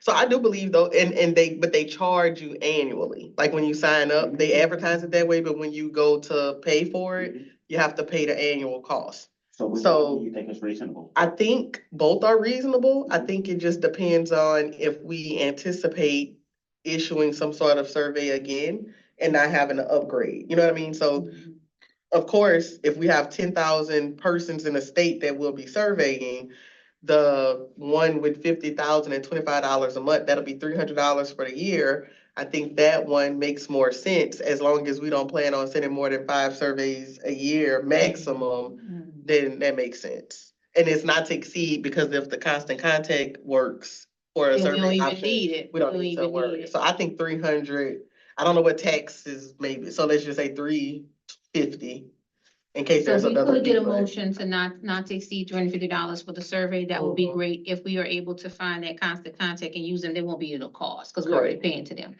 So any other questions about that? We want to get this survey out. The goal is by October 1, no guarantees, we're trying. Because we have staff as well, right, that has to do this. So it may be later than October 1, because our next meeting is not until October 30th, but we are trying to get this out. Right. What? He made it, I seconded.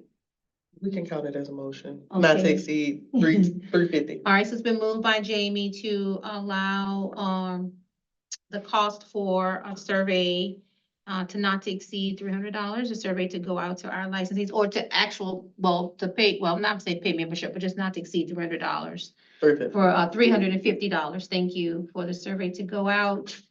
It's been moved by Jamie, seconded by Trinity. Any public comment pertaining to the motion on the floor? Any objections or abstentions? Hearing none, motion carries. Okay, thank you so much. Okay, that covers, any other questions for that committee? All right, next committee, policy and procedure. Melissa is absent and we did not get a report on policy and procedure. We will have to get that information from her at the next meeting or at a future meeting. Rules, you're up. Hi. All right, so rules met in July. I had a lot of stuff on the agenda that we didn't have to do because it was already done by somebody else, so that was great. That includes, that includes a proposed draft of 503H, which has already been done. I was so Yeah. glad we didn't have to do that. Well, y'all gave it to us. Y'all said, bye, we can't do it, y'all do it. Yeah, I love doing that. I might do that more. We do have to meet in order to address an outstanding matter, which is the pre-eligibility determination for criminal records, criminal history, which is Act 486 of 2022. That is gonna be handled at our next meeting as well as yesterday's referral, which I wrote down. So we have the doodle poll for availability has gone out. We already have a quorum responded on like 3 dates. One of them is my birthday, so we're not meeting on that one. Happy birthday. But thank you. But yeah, so that meeting, the next meeting of rules will happen within the next 3 weeks. We will consider the recent assignment as well as hopefully have a draft of the pre-determination eligibility thing. Yeah, that's our report. So, and can I just add something? Please, yeah. You know, so the pre-eligibility determination information is already on our website, and so it's something that's already available. So what we're looking at is just to, because it's a law, we have to follow this law, so we're doing that. But it's to determine if we do need rules. That's The what it committee is. may come back and say, Yeah. we don't feel like we need any rules, but Right. that's what we're gonna discuss. Thank you for reminding me. Yeah, that's what it was. That's what it was. Thank you for that. I did forget to tell you, that, Telehealth Committee, ICTC, is gonna be probably sending some recommendations and need assistance with drafting the telehealth rule. What is your timeline on that? Can we handle it at the next meeting? Or we No, have to do we it can't now? handle the next meeting. We don't even have it ready. It's not even, it's in the pre-work stage. So you'll have time. We'll get, I'll bring it up. No, not next meeting, Evan. We don't have anything. I think the other thing that was referred, was it the welcome home act? That we That's referred what I to? added. Yeah, that's what we have. That's our new referral. Okay. All right, any questions for Evan? Thank you, Rules Committee, and thank you for your committee and all the work y'all do. Thank you so much for putting up with all of the tasks that we send to y'all. Thank you so much, Rules. All right, next committee, oh, I'm back on again. All right, supervision. All right, y'all, so this is where we need some thought partnership on, okay? So with that being said, we're gonna circle back a little bit just to what Sherry was, when Sherry was doing her presentation. We all know that, our board, met in June and we submitted our, some recommendations for, rules for the language for telesupervision to legal review, legal counsel is reviewing that. That was already approved by the board. She's going to be reviewing that for more technical stuff and legal sufficiency. In addition to that, what Sherry just mentioned about, we have to make sure that our rules have certain language in it as it relates to technology. Let me bring that up. I'm just going through my stacks, y'all. My stacks.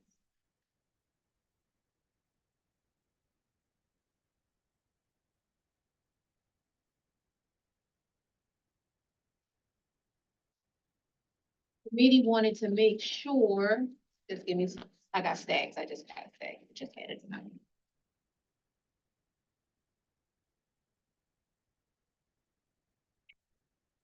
There it is. Our committee wanted to make sure inclusive of the language that certain protocols were also mentioned to Sherry. Anonymization of information, secure communication, emergency protocols, accessibility platform, all of that is inclusive in that draft that was submitted to you in June. You just finally found it. I know you had it. Okay, and so great. So that answers a lot of the questions that you had. Rebecca, thank you so much. All right, so good. So you have that. So you all will go work on that. So that covers that piece. Now let's talk a little bit about the back supervision flow chart.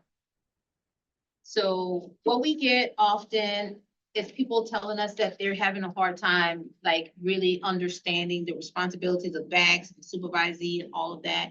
And so our committee met and developed a back supervision flow chart. The ask is that, take one and pass, take one and pass. Oh, there's more, okay. Right now it's in draft stages. It's in draft stages right now. Oh, I might need one. I don't have one. Bring one back for me. I have the creepy draft stage. Make this later.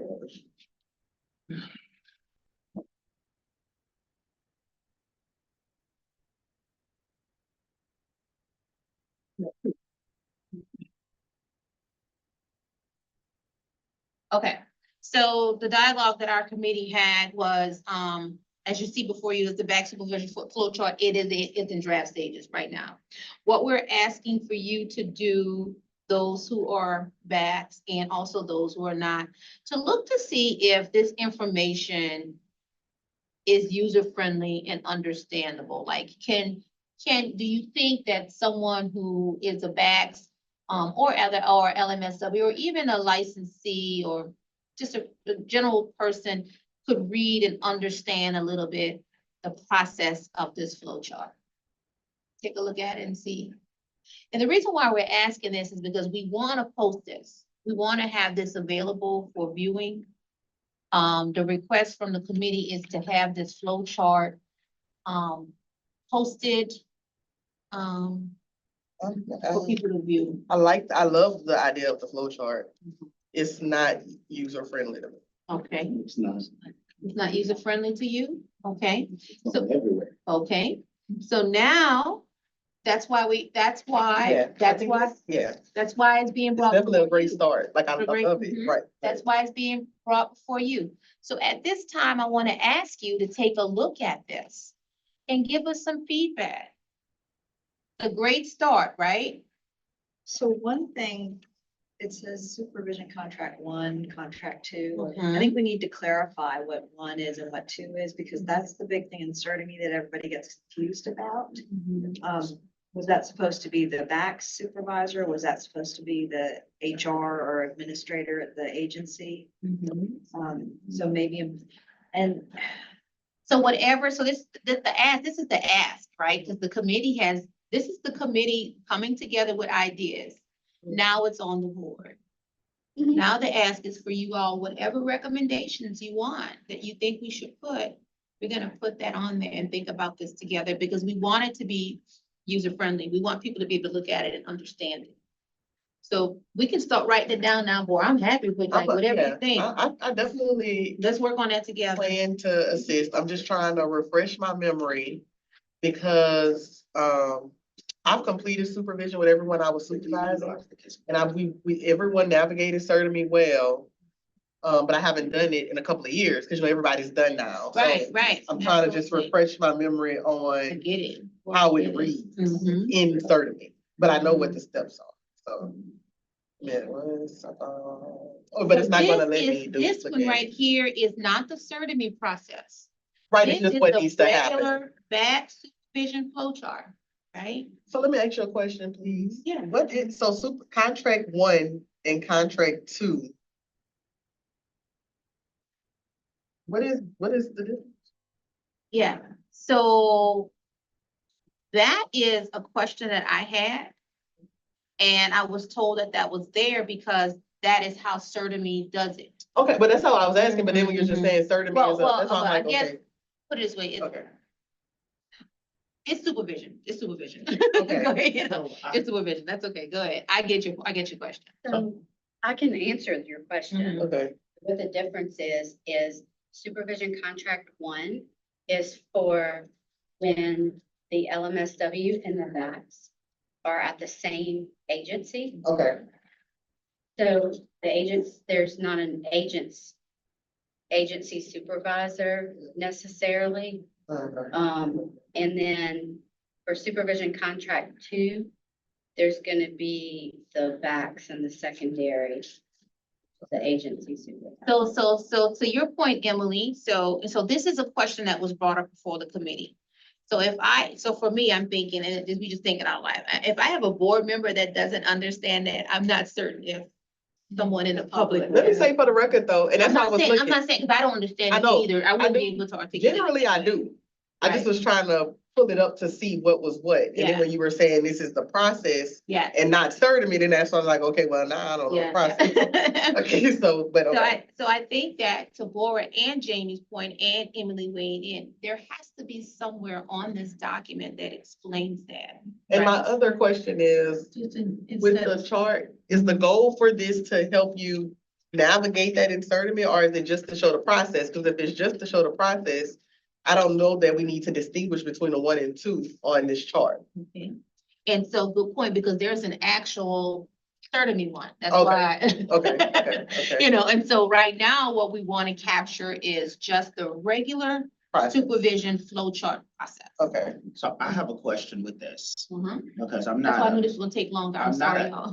LMSW or LCSW, so I'm just RSW. So to me, it appears that and I may be wrong here, but from what I gather from this back supervision flow chart, it appears that supervision 1 contract and supervision two contract it appears that one and two are completed at the same time. You get supervision one contract signed after steps one and two, and then you get supervision two contract signed at the same time, and then SW completion application, and then you go into record of supervision, professional experience verification, and then you go on evaluation of supervision. Am I correct or am I wrong? You're correct. Um, That's what I see. So if you start That's off, what I see. if you start off with the supervision contract completion, I think what happens is sometimes when there's a lot of arrows, it gets to be a lot visually, Right. it gets to be, it's not as aesthetic. Right. It becomes a challenge. That isn't my thing with it, but I have a different. Get since both of this these one contracts is- done at one time. Go ahead, Jamie. I'm sorry, I'm just, let me know when you finish. I wasn't finished, but Okay, go I ahead. was speaking to Dr. McKee. So Dr. McKee, you're getting supervision contract one and two at the same time completed. Once you finish those two steps, and then you go into employment verification, then you're going to the LCSW application, then you're going to record of supervision, then I'm going to my right, professional experience verification record, then I'm going back to my right to evaluation of supervision, and then I'm done with this. Am I correct or am I wrong? Okay, yes, that's the way I'm reading the flow chart, Trinity. I am reading that flow chart. And I think that you bring a good point that you are understanding it from that way. I'm thinking that some of the other, what I'm feeling in the climate of the room is perhaps because of the arrows, it may kind of not be as visually aesthetic. Okay. And it may be a challenge trying to navigate through that. So I'm glad to see that you were able to capture that. I'm hoping that we can come to a consensus where everyone can kind of capture it too. Cool. So if Trinity was able to pick that up, what areas do y'all think we can probably clean it up a bit? I have what I think would work. Thinking that. So where we have in the lighter blue supervision contract completion. Right, cause this is also including employment verification wasn't a part of the contract, you know what I mean? Like, this Yes. is the process. Yes, So I would kind of maybe relabel that to And- what? What would we want to relabel supervision supervision? process. Oh, You know, like the little one, initiation the of big little supervision one. process instead Okay. of. Saying completion. Right, instead of So- contract completion, cause So this that isn't just implies about the it's not- contract. Correct. This is about the whole, everything you need to do to get Correct. It started. implies that it's a contract completion, Yeah, when it's not. like in the upper left-hand corner, you put a box or Right. same shape saying supervision process start here. And then you put an arrow saying agency supervisor. This is so I would start with contract instead of like saying step one, the BACS completes, because we've had it done different ways. You know, so previously, when I started doing this, you had a contract that as the BACS I had it, and the BACS, the person and the secondary signs.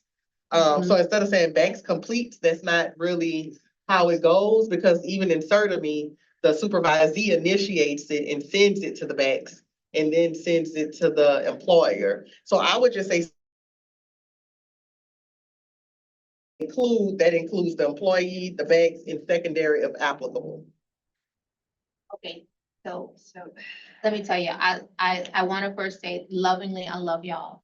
But I can't get 16 different I mean, I recommendations would for like. one chart, right? So what I'm gonna do is, I'm going to finish what Jamie is saying and add her recommendations. And then my other board member, if that person would like to say their recommendations, we'll take that, okay? So I'm gonna let Jamie have the floor and then go to my other board member. Okay, go Okay. ahead, Jamie. So one would be completion of the contract and then indicate that it needs to be signed off by employee, BACS, secondary within 60 days of first session. So literally block contract, employee, BACS, secondary if applicable within 60 days. Or maybe, and then step two would be employment verification, which is done by the employer.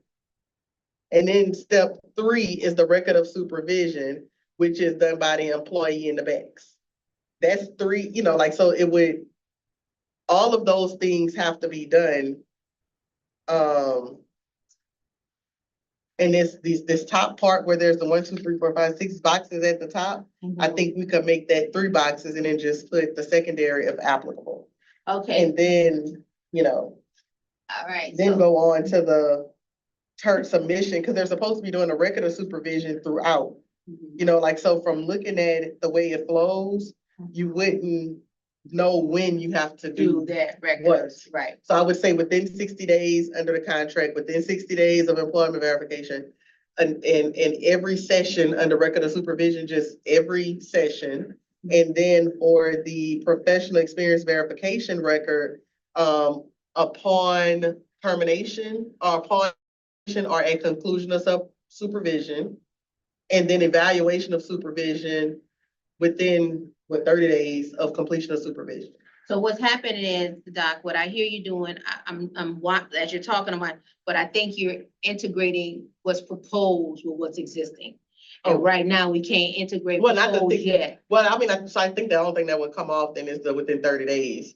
But, Okay. because everything else that's what it is. You have to do the employment verification, the contract, and within the 60 days of the first session. Right, And you do the record every session, right, and you do the professional experience verification upon separation from the employer or completion of supervision.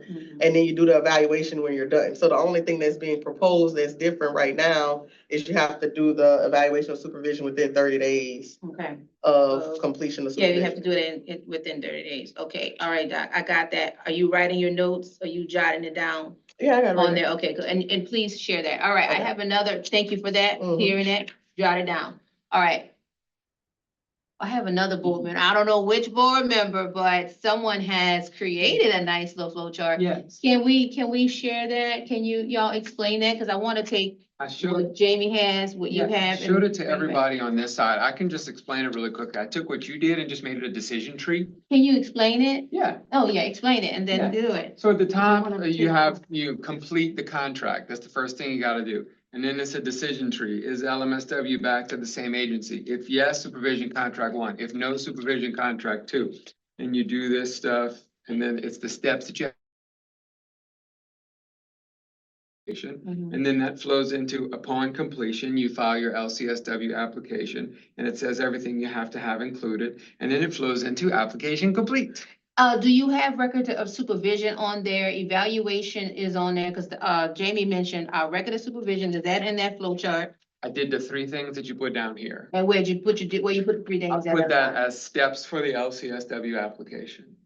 Okay, but I No. think that That's not the right. challenge with that is that, thank you for that. I Yeah, yeah. appreciate that. That's what I understood. from there's that.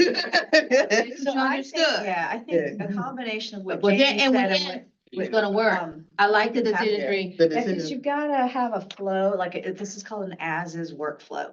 And you're Mhm. diagramming how it is currently. And then after that, I think the committee could do a business process re-engineering, saying, this is a flow that we recommend because this as-is could be better. And so whenever you're changing policies or procedures or whatever, those diagrams are really important. And this is a great start, but it's a spider web, which doesn't help. it's a hot You gotta mess. have like a flow saying, if this, then, That's not- yeah, it's not a hot mess. It's, So first of all, I wanna say, it's not a hot mess, first of all, cause our staff worked on that and worked Oh. very hard on I that. think it's- I didn't personally, but I think that that's Yeah. an ugly Yeah. concept. Right. All the stuff. And So I, let me- yeah. and I love Yeah. Jamie's idea. Complicated, it's Yeah. not. I think Jamie's idea of putting the timelines is really important to say within 30 days, within 60 days, whatever, that's really important to have there, but it all needs to end at the same spot, Right. completed. Right, and so this is the thing, so, okay, y'all, so this is a start, right? So I want you to know that our goal is to make sure that this information is user-friendly, that someone can look at it and go, you know what, I can figure this out. And so we wanted to bring this back to you, so thank you, board members, for any information that I wanna take what you have, bring it back to the committee, work with our staff to make these changes, so if you can make it as legible as possible, that's great, okay? And we're gonna take that back. I'm gonna put it in this pile of work, okay?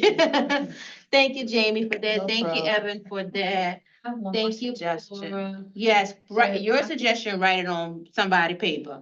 So go I ahead. think James' suggestion was good, that you have to do this with, the timeline is essential. But I always in directions try to put rule number, whatever, the citation. So if the person wants to go back and. So I'll send it to you for legal sufficiency and you add the rule number. And then you also need to say on here that if you change employment, you gotta go back to the top, or if you. Oh, All right, okay. All Only right, one that'll be contract. part two. Right now, right, but somewhere, Jamie, can you put like in a store? I am, I'm change writing your it at the employment line. somewhere, yeah. Each time employment or. Once you That's do gonna this, probably be in it like only the works if bottom. you stay with the same supervisor in the same job. So at the bottom, it'll probably say Change change supervisor, supervisor, change change job. to a different Must part. start Okay, over. another part of the decision tree, like after the thing, did you change employers? No, Mm-mm. straight to the next. I one. think the Yes. decision tree. The back just told the, all right, so thank you for this information, right? So we're gonna pull it together, we're gonna synthesize it, and we're gonna put it together and get this flow chart. That's flow chart number one. Oh, no, there's more. Oh, there's more. That's why I told y'all, be prepared. We probably should have got some ice cream. Flow chart number two, and I don't have to put that out here right now. It's the CERTIMI process. And the Okay. reason why I say I didn't put it out there is because we know we're transitioning to another platform. But I do want you to eyeball this. If you find that this one is a little bit more user-friendly, I'm gonna ask permission to consider putting that one out. Because we're still in CERTIMI and we get a lot of concerns with CERTIMI. And I'm really just trying to help. And I think diagramming the as-is with certain is a really good idea, Yeah, so that This is the CERTIMI one. future discussions, they can start. And it's not out yet because it's not ready it's just not ready to go visually. The drafts it's a work in progress. I know people are like, we don't see the chart. Right now, it's not the time for that. We are trying to work it through. And is there another copy that I? can Yes, grab? yes. Can you give that to Emily, Jamie? Do you have your? I don't have a copy. Here's Shane. You have enough? Uh-huh. Thank Okay, so, all right. This is the back supervision CERTIMI process flow chart. Y'all take a look at that. Tell me what you think. So why do we have Auburn colors on this? You know what? I colored the pink and green, so Uh-uh. it wasn't that, whatever. Sorry. Look at Auburn, huh? Why is it not purple and gold like I lived in color? Or, yeah, well, that's not my color, but I Gold got and it. black. So black and gold for the same, right, or something, okay.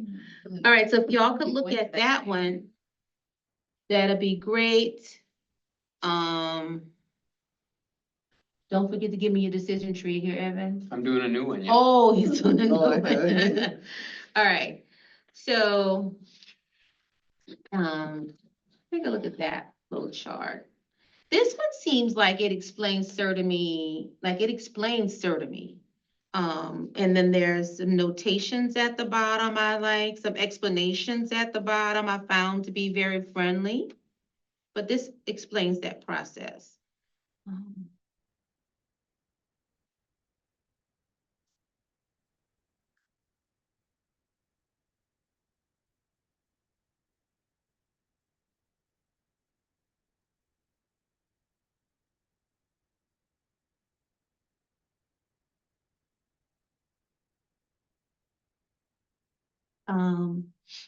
The part that I had a question, you know, when it says access LCSW app, in my mind, I was thinking app on the phone? No, we have to be more clearer than that, right? Because someone may think, oh, do we have a CERTIMI app?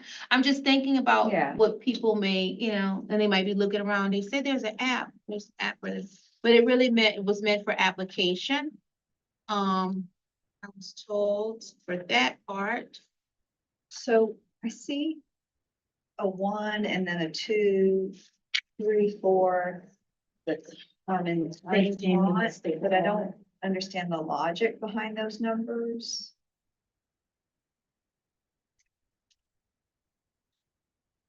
So the logic is under the bottom, the explanation. Oh. You see that? Okay. Mhm. Not steps. So, no, it's not steps. So it says, one, visit lbswe.org, select applications and license information, select supervision, select, explains. Pending verification in green shows when application steps are displayed on the right side of the screen. I just want y'all to check and see if it's clear. If it is, we're gonna post this one. The next one is gonna be a motion to post it if we clear. Not the first one, I'm gonna keep this one. We'll work on that. I don't think it's really much to change. I think just gotta On rework this it a one? little bit. Yeah, okay. Okay, The box around, but just, make a copy, give you an original or a copy, just to hold on. I'm gonna make one too because Sarah will be working. Okay. But I'm saying, if I have the reference, you'll have something to reference, you remember what you wrote. oh, yeah, yeah. Mhm. They're gonna let me start a contract now. Um, Insert me, like just, was certainly let me start a new contract? I mean, try to initiate, like I was trying to start supervision. Like a fake one. Yeah. Like a pseudo. I mean, what if I just wanna apply for You something? can, you have to have an account, I got an account, I got some. a fake account. Oh, no, can I do it from my account? I don't think so. Oh, okay. All right. Okay, well, I don't wanna screw nothing up, I just I like mean, to you can look try at it. it, you can try, see if it'll let you, but you shouldn't be able to. Okay. Any thoughts about that? I'm gonna say we missing a step or two. Just because, oh, here we go. You gotta, like I had to find how to get to it myself. You Okay. know what I mean? So Mhm. you start at my credentials. And this is saying like access your supervision It says contract. access to Like supervision how? contract. You know what I mean? Like, Well, there's a tutorial now on the so this is website. supposed to go, so It's what's just a this? flow chart. Now, there's a whole tutorial that tell people how to do that. So I'm just saying. Okay, so help me understand. I'm here, y'all listening, y'all. I'm I'm listening. not against the tutorial. I think the I'm tutorial, just saying, I like your point, Jamie, that, how do you access it? So is it the language? Do you want to say initiate? What's the language? access, I don't have a problem with They do access. Say, I think what she means is where do you get it from, but that's why it has that little number 1 right there. Visit labswe.org. Go to- It tells you at the Oh. bottom. You gotta read the bottom part, y'all. I didn't see the one. I heard you say it had the numbers, Yeah. but I didn't So it see has that. the explanation. So Okay. like the little floating numbers, The there's the floating number. explanations, I yeah. would make that a little more pronounced. Okay, 'Cause I make the floating number, knew okay. they existed and still didn't see that little one up there. All right, we'll make that one. In fact, we could probably make it more pronounced. I make it like a color or something. To me, the little footnote or end note, whatever you call that thing, should be like in the little. In the box. Yeah, I Not agree. on the outside Yeah. box. But I don't know I don't know what program she used to create this, so Maybe I it don't was know how it difficult. works. Yeah, it might have been hard for them to put it there to work, yeah. It probably been hard for her to put it in there, and that's why she But had it there. maybe like an asterisk in that shape and then 2 for 2, 3 for 3, like the asterisks or something, if they had difficulty inserting that number. But in some Okay. kind of way, it's difficult to notice those numbers.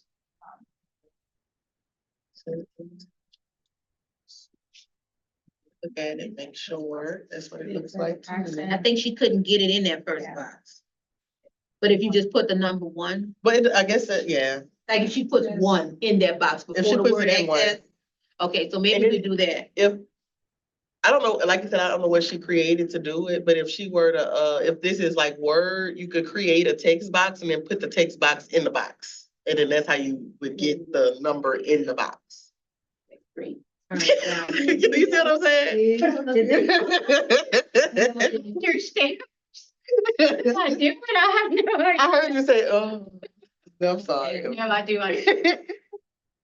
All right. Supervision, okay, I'm just looking to see, okay, wait. So So like applications. it's and, like, good that we're looking at that platform to make sure that all the steps are covered. Right. Okay, so while we're doing that, no, we can't move on. The next one is the last thing and then that's it. I'm so sorry to keep y'all this long, but we're not gonna have another strategic planning meeting until January. So You got a job. I know we're trying. I'm grateful for y'all. So, is this the final one, Evan? So not the other tree? No, not the other one. That's the one based on the employment change. Okay. so And I think the bottom is still wrong based on what Jamie was saying. Okay, Yeah. all right, so we'll put that. And it could be landscape instead of portrait, Yeah, sure. Yeah. whatever works easier for whoever's doing it. Thank you for the draft. Okay, okay, that's not bad. Feedback. I'm telling you, we That's not- I appreciate like the it. feedback. It's gonna be applications.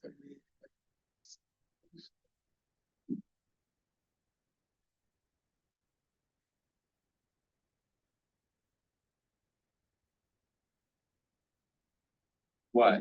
So this is right, this is good.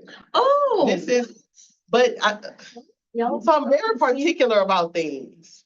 And the reason it's not completely right is because this is how you do it in Certamy, even though this isn't the Certamy, you know what I mean? So, because currently you start a LCSW application in order to document your record of supervision and your professional experience, but you really don't apply for the LCSW until you're done with all that. until you're done. But in Certamy, to do that, you have to start an LCSW application. You know, like, so that's why when I was looking at it on the other one, I was like, that ain't right, you know, like you don't apply for the LCSW before you have. But that's why you have. And that's where, that, right, so it is right, because looking at the Certamy, that's what you have to do Right, to do the record of supervision. right. Well, I hope it's helpful as a starting point. It's Yes, very I think that is helpful. perfect for now. I think that Listen, should solve all feedback counts. problems. All feedback counts. So Okay. Evan's thing is Put it in. absolutely right. All right, this is for, And I've never. Evan's flow chart is beautiful and it's absolutely right. oh my goodness. Flowers for Evan. All right, any other, I'm being mindful of our time. I'm Any still other, I reading. know you're still looking, so what we could do, Jamie, I appreciate you going through step by step for that. I nominate Jamie to be the proofreader and, Mm. because you're the most recently With the experienced with Certamy this stuff. stuff. Mhm. And I think you can catch things that the rest of us can't really catch from your recent experiences, even though it hasn't been too recent, Right. relatively Mhm, speaking, mhm. but I think you catch things that somebody who didn't know something might question. So she is reading and reviewing that. Thank you, Jamie, for doing that. If anything glares out, let me know. We are going to take this back because it's not ready to go to be posted. We're gonna take this back, make the changes, have it prepared for you all, and we want to post it on the website so people can see the process. All right, so thanks, Jamie. What basically we're saying, you don't have to rush and do it at this moment. It's okay. Okay. Yeah. All right, so moving right along, and I think we'll be at the final part. Look at the desk, y'all, and took over the whole, it's a Mhm. mess. I'm sorry. So the last thing for supervision committee is our 507.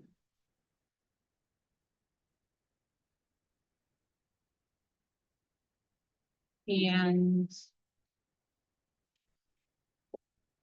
part of the requirements of the telesupervision law, as our council mentioned to us. Oh, I want to tell y'all, update, we got rid of the supervision form.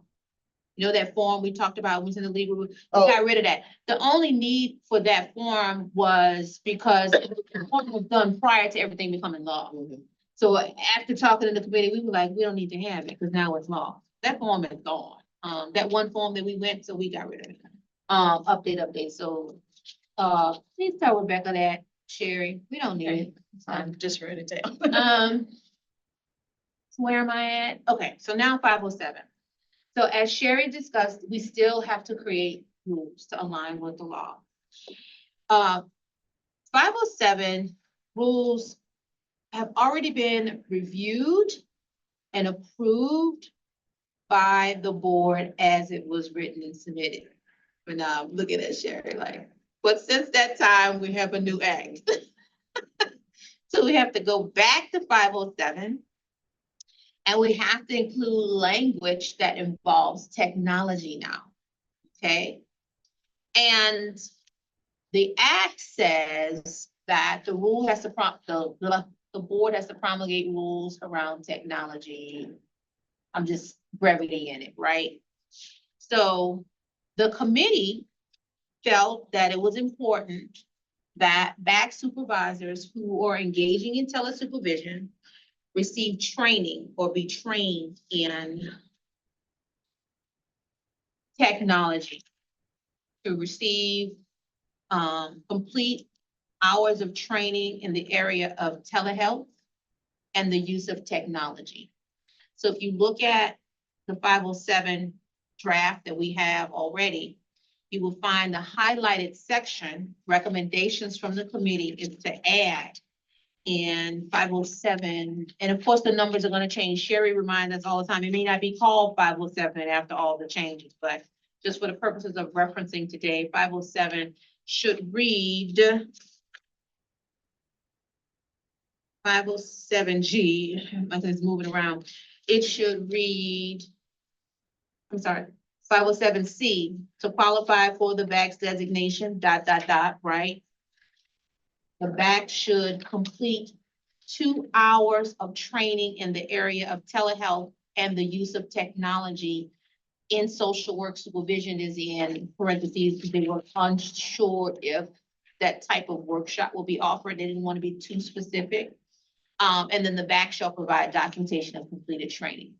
Okay, that was added. The intention is for the VACs to be trained in some type of technology. The committee had recommended 3 hours.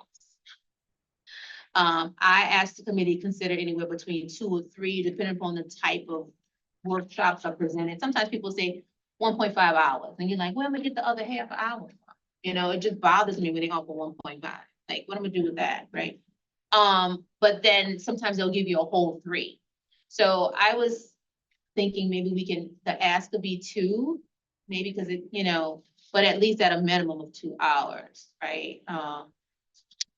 The committee also recommended to add, to reinstate a VAX designation, the social worker must provide verification of 2 hours of training in the area of telehealth and the use of technology. The VAX shall provide documentation of completed training. So, felt that was important to add as well. I have a question. And that- All right, I'm gonna get ready. All right, no, I'm sorry. Sorry, I hope I didn't jump the gun.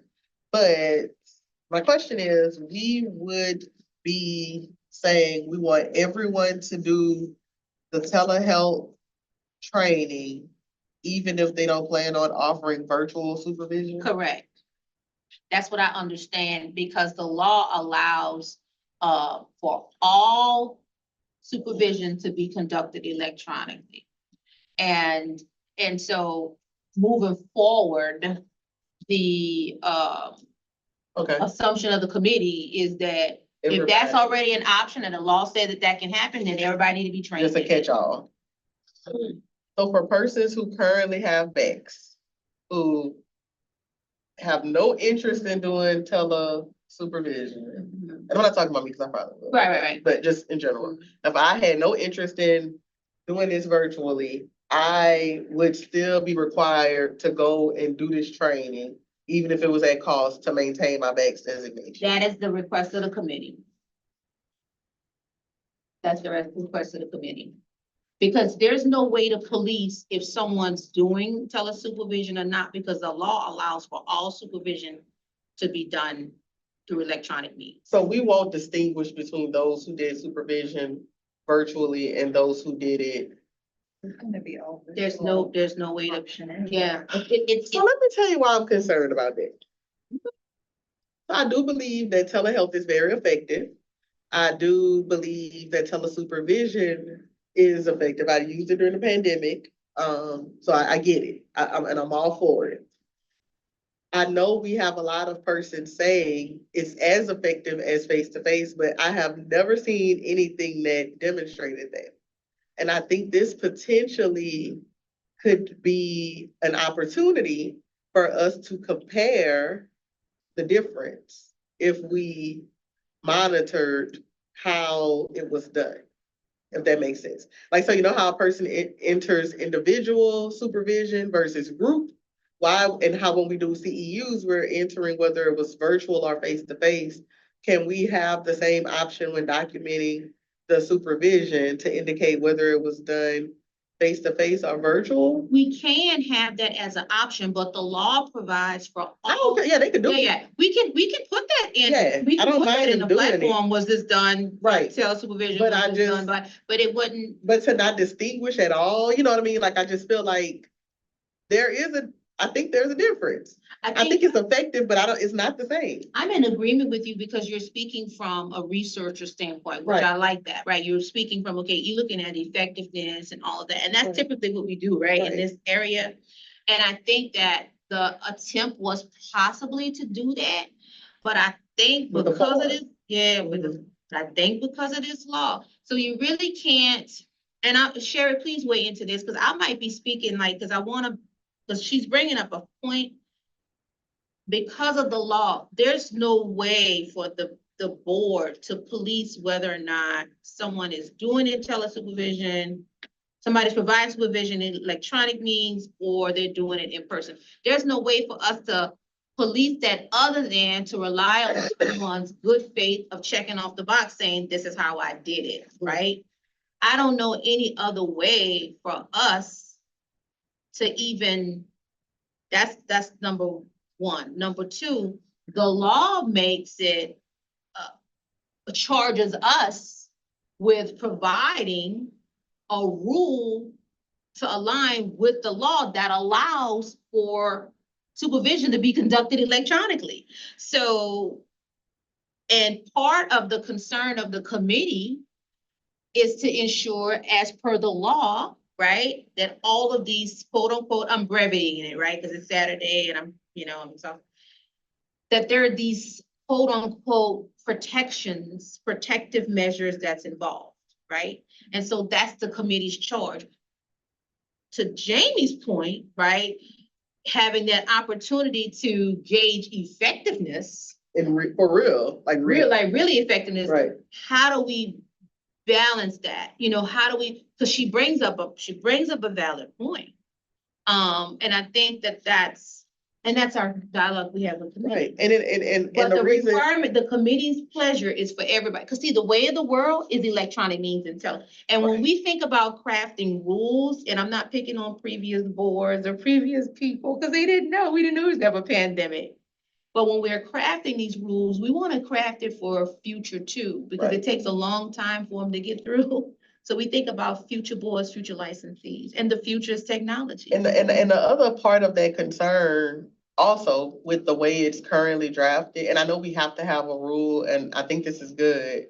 I just would want to add, if supervision is provided, you know what I mean? Like, just for anyone who does it, because I am. We're not I'm gonna just confident- tell you. Well, let me just say I'm gonna let that, you know, we're not because I'm comfortable with sure there are BACs who want to keep their BACs designation. Mhm. They have no desire to pay for a platform, to try to figure out which platform is HIPAA compliant, to potentially go pay for a training to do something they ever plan on doing. And we're probably going to have people who lose their designation because they're being, because they would have to take a training for something. But I do understand what you're saying. There are going to be people, because we're a regulatory board, so we see the bad side of things. There are going to be people who, if it says if you do it, they're not going to do it. They're going to provide the supervision virtually. They're not going to do it right. We're going to find out later somebody didn't have the camera on for 2 years, and then they're going to be before us because they lose 96 hours of supervision because nobody ever turned the camera on. So I get that. That's because that's going to happen. I know that's going to happen. But I also don't want to isolate those persons who would not have the means to pay for a training for something they don't ever plan on using. I, Or, you know what I mean? I hear Like, what you're saying. I respect you with the not having the means for training, but backs are required to do other things. And I'm just saying, y'all, like, I hear you. okay, And I just want to put that out I'm there. trying to process, I'm processing it with Yeah. you. I am. Can I ask something? The 2 hours, I rarely see 2 hours of CEUs being offered. I see 1.5, 3, or 6. Mhm. When you go to a conference, they're generally 1.5 or 3 or Mhm. 6, Mhm. depending on how long you want to go to a certain class. Would y'all mind modifying that to 1.5? I think 3 could be excessive.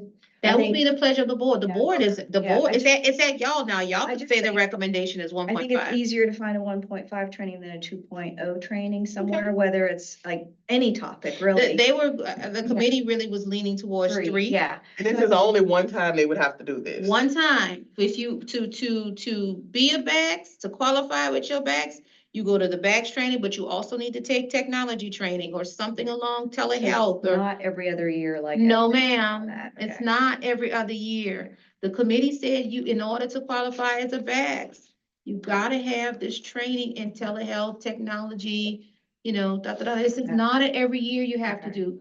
Well, I think 1.5 is. But it says to easier to reinstate. find. Wait, what?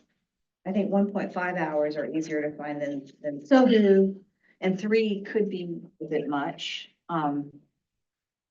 I just don't know who's gonna offer what in the future. Okay, for this, so, but, so noted recommendation for this language to consider to put 1.5. That's noted. I'm still hearing what, I'm Jamie, hearing Jamie yeah. is saying. Go ahead, Evan. This appears to me to only apply to new BACS applicants. So that was the other conversation. Mm-mm. Yeah, The conversation is to also existing back. So that's why that whole reinstate part is. So if you are engaging in telesupervision, right now it's remote telesupervision, the expectation as a BACS is for you to have taken 1.5, like Boris said, in telehealth or technology. I don't see that. I don't Is that see- under the Reinstate reinstate? is when you lose it and you get it back. Okay, so, So Yeah. to renew is under,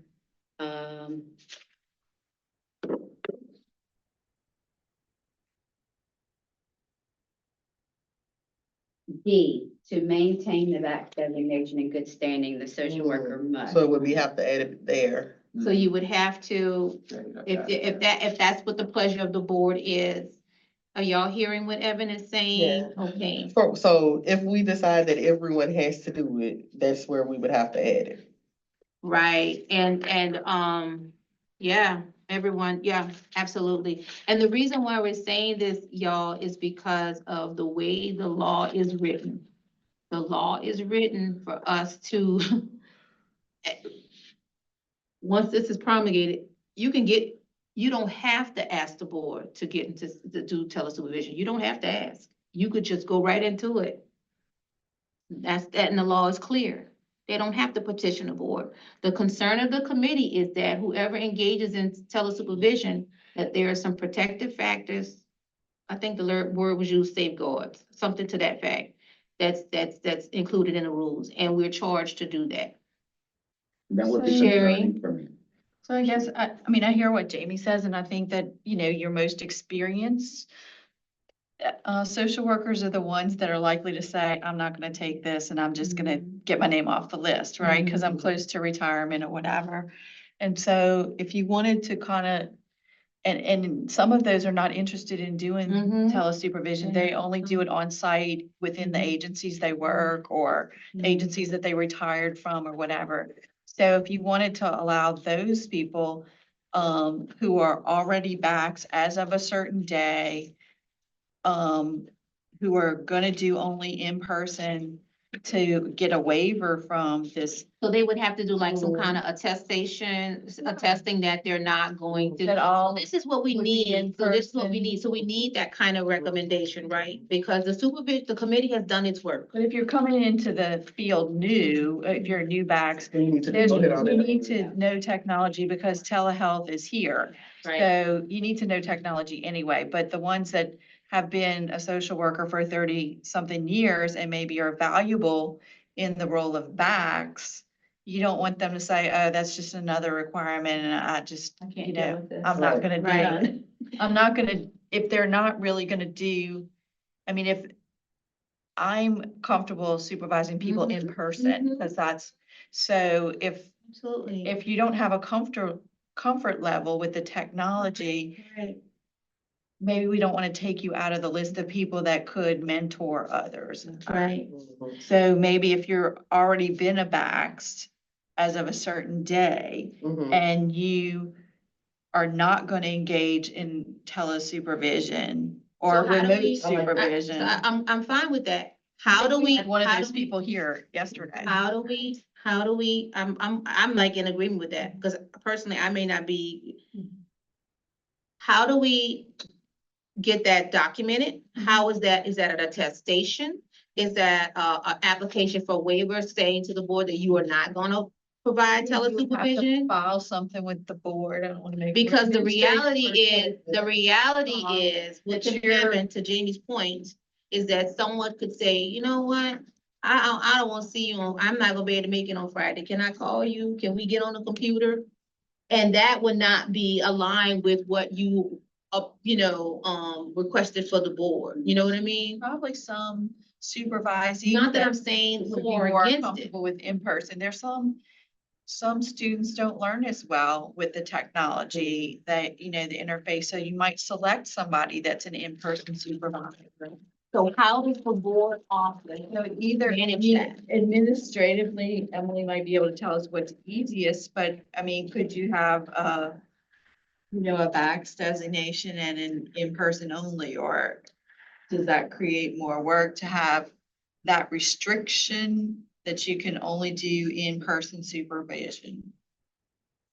I don't know. So that's the guys we're gonna need legally, because from what I understand, the law is gonna allow people to engage. Yes, you can put whatever restriction you want on the license. Like I have a license for practice law. I can do whatever, but if I agree to a limitation of not practicing criminal law or not practicing something, the board can play, the licensing agency. That would be a can place restriction that on the restriction. designation, not the LCSW license, but on the designation of the backs. It would not be, the license would require a law change.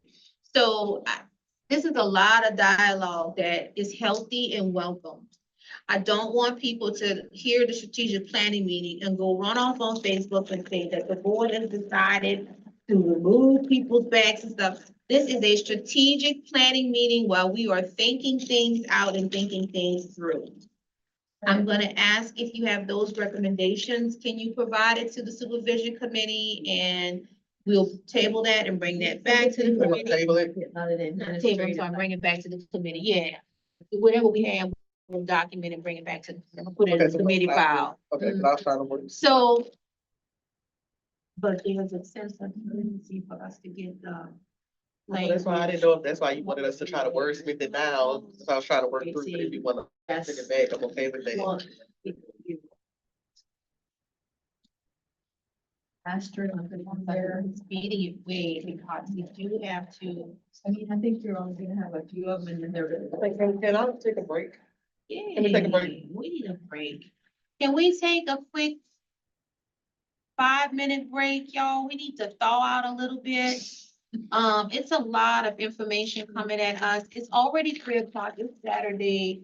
I'm looking at my board members kind of sliding down, especially the ones that don't do the back stuff. Bless your heart. Thank you for being here.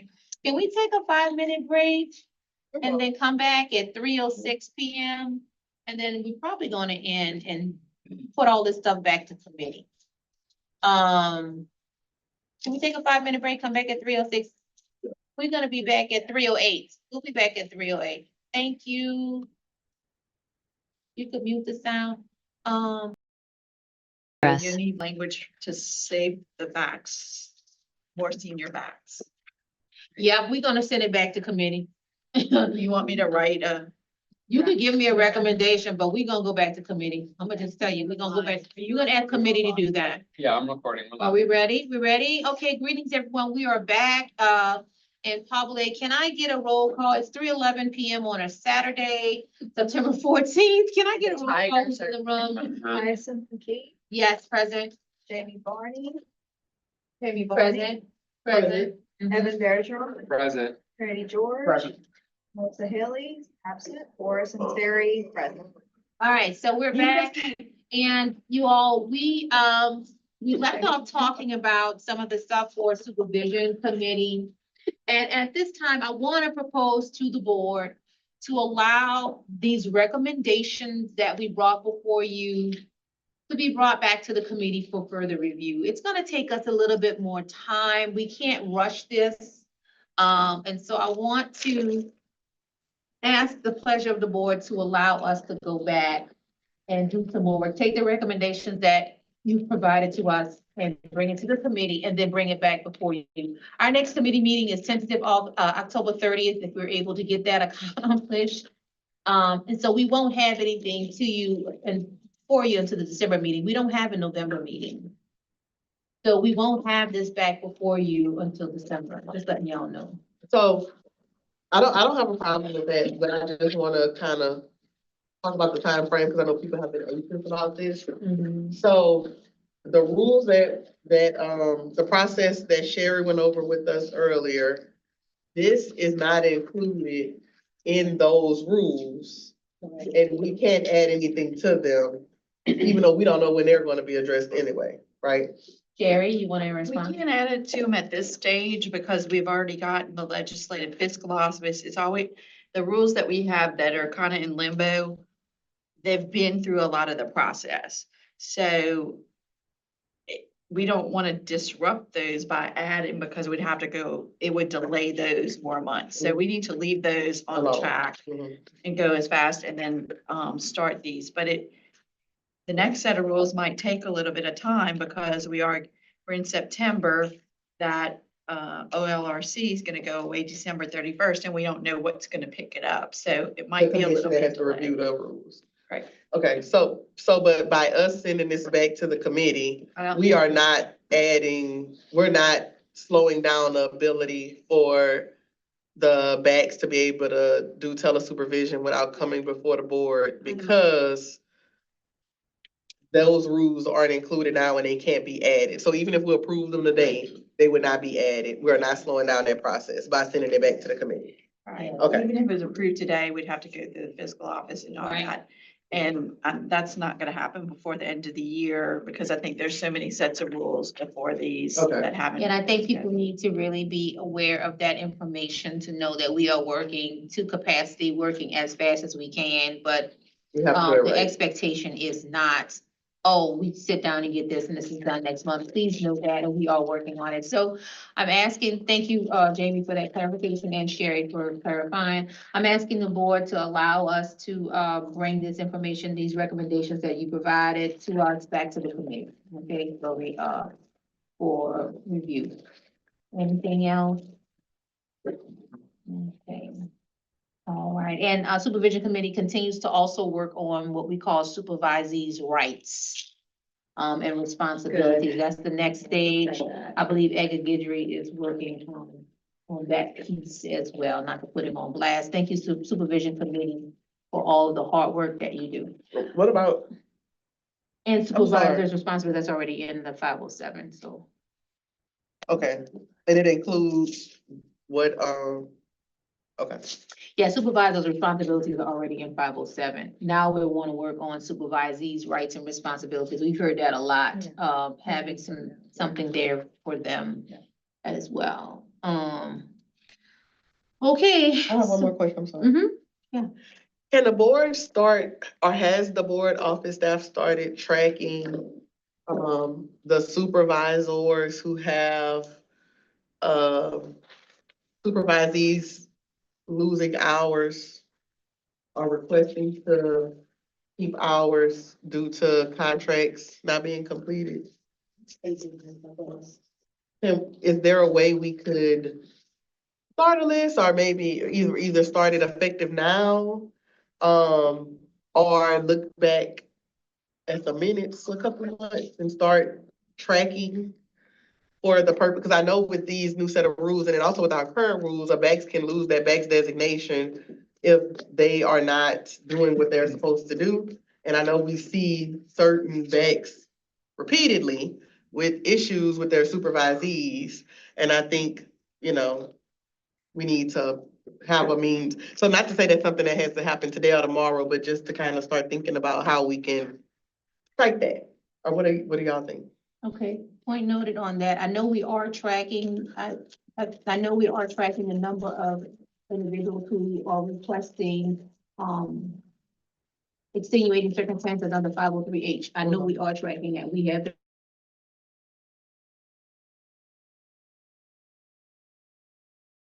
recommendation. Are y'all in agreement with that? Yes, I'm in agreement. And if you're gonna make that a Do we motion, I need a can second it. motion for that?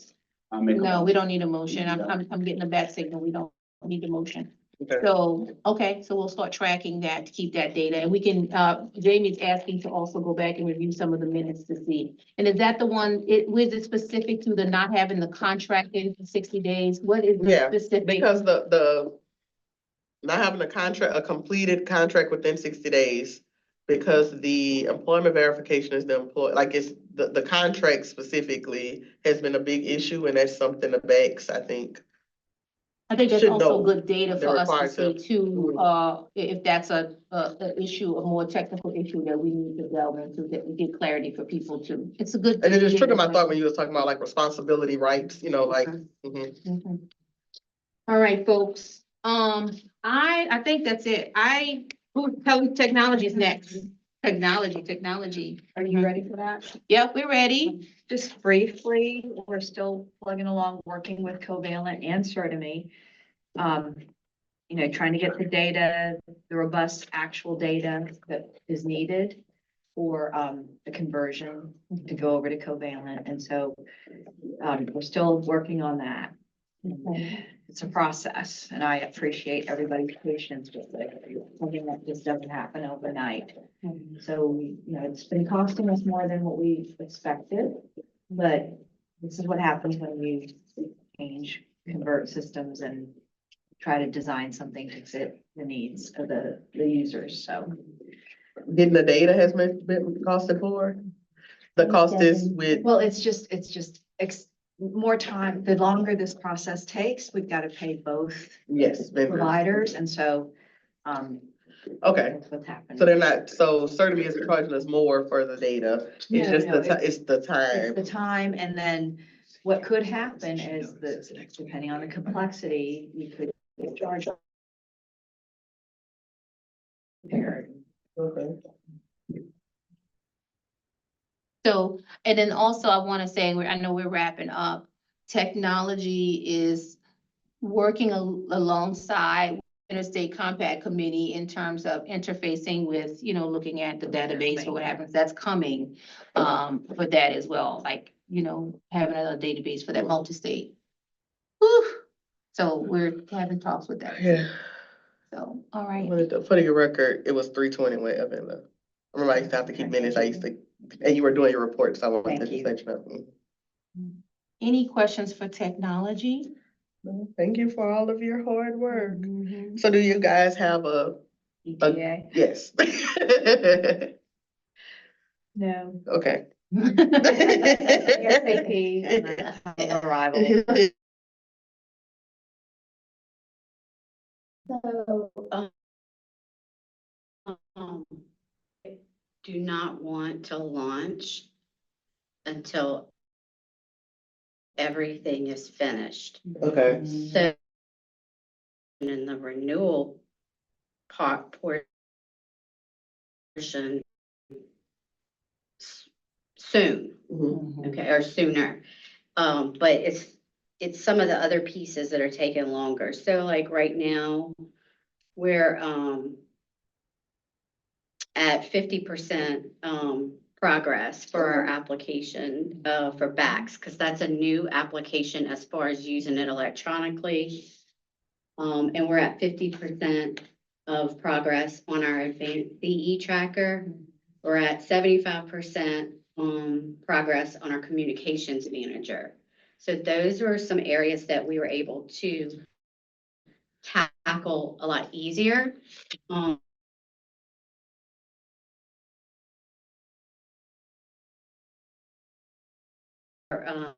Account manager, electronic to answer questions and give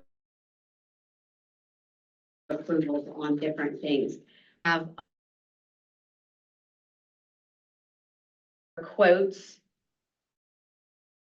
for each different Yeah. piece that we needed. And so we're chopping down on the different areas, but it would be my preference to launch when everything is And I ready. don't think the end users, whether it's the office staff or the public, to get things piecemeal would be, I Intuitive. don't recommend that. It probably Yeah. would look as bad as certainly Or looked. worse, Yeah, probably, because- because they'd be so confused and it would not, they would think it just wasn't working. And Right. Mhm. I agree. Whatever makes things easier, we've all been through For enough. everybody. Yeah. Okay.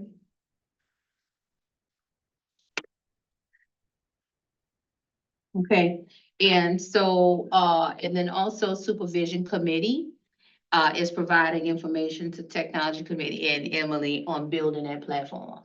So one of our committee members, along with Sarah, has already been talking with putting things in for that supervision platform, okay? So like, everybody's kind of intersected, you know, we all are working together on this. All right, so y'all, before we adjourn, yes, yes, Oh, what was that for? vision? The vision. Well, the vision was all on the PowerPoint. Oh, we just went out of order. It went out of order, but I guess the vision will be part of we did the inform. We talked about what we want to implement. I guess the impact, right, would be our vision, like how we want to move forward and be very impactful and intentional of our work. I think this was the opportunity for us to share if there's any, things that you would like to see from your committee, like, you know, what your vision is. I know that we're all working really hard. But if it's something that we missed, because what we want, what we know for sure is that our work wants to be intentional and impactful, and I believe that it is. We have a lot Yeah. for FY 25 before us. So I do. anybody want to end on that or share? Yeah, I think that as you reported when we first started as well, on that beautiful PowerPoint. I think we've done a lot. Like we noted, I think last strategic planning meeting, every board member had a committee they were responsible for. A lot of things have been done to move us even further, even though, as you guys have noted at these national conferences, that we are doing very well. But for some reason, in spite of all of the work that we're doing, the board has a very negative connotation surrounding it with certain members of the public. And I am not certain if it is a few persons who are loud or if it's the voice of most. But a lot of the, comments I see that are disparaging about the board in general are specific persons is concerning, because even though we are not an association, we're a regulatory body, I don't want there to be such a negative relationship between us and the social workers that we work with, so that we can't work with them to better things for everyone, if that makes sense. And so personally, I don't feel bad about the work that we do because I know my integrity. I know our intentions. I worked with you all well enough to know you guys' intentions and that we're not intending harm. We're doing the best we can to follow the law and improve things.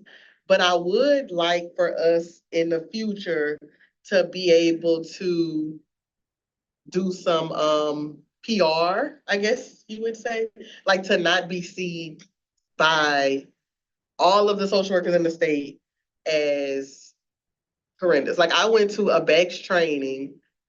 I have removed myself from a Facebook group of social workers that's supposed to be about social work and being a BACS because of all the negative commentary. And it does not bother me, but I am at this point paranoid about someone implying because I saw something, I was biased. You know what I mean? So it's like having to take all these steps because of this negativity to make sure the parents And then when I go to a conference to just get my CEUs, having to hear these, oh, the board, like I literally stopped and said, I didn't pay my money to come here and hear this. Okay, because y'all got my money and that ain't what I'm here for. Right, so I think a little PR or something to kind of get to a better space, some free PR would be hopefully for the vision, I would like people to see the board for how I see the board. I don't know what the steps would be to do that, but that's my thoughts. Jamie's comment? Thank you, Jamie. I agree 100%, and I've often thought about how much money it would take, because I would love to consult with a PR person. I don't, we have all these other projects that we're working on right now that we have to expend a lot of money with, and so it's kind of been in the, background for me. But I do want to say that, since I've been here so long, I've worked with a lot of different people, and I do find that this board gives a lot of personal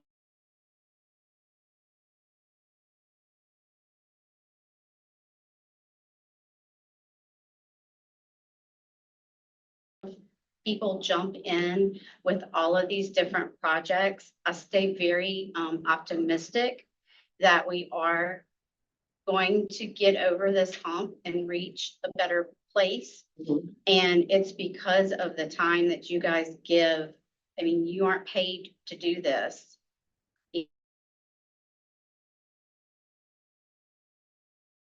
And y'all give your time, tirelessly. I mean, so I just really wanted to say that to the public, that I do agree with you, but I also want to say to them how many hours that y'all give for nothing in return, and you don't deserve to be spoken about or spoken to in that manner. So thank you very much. Thank you, thank you. Thank you, So, Emily. Thank you.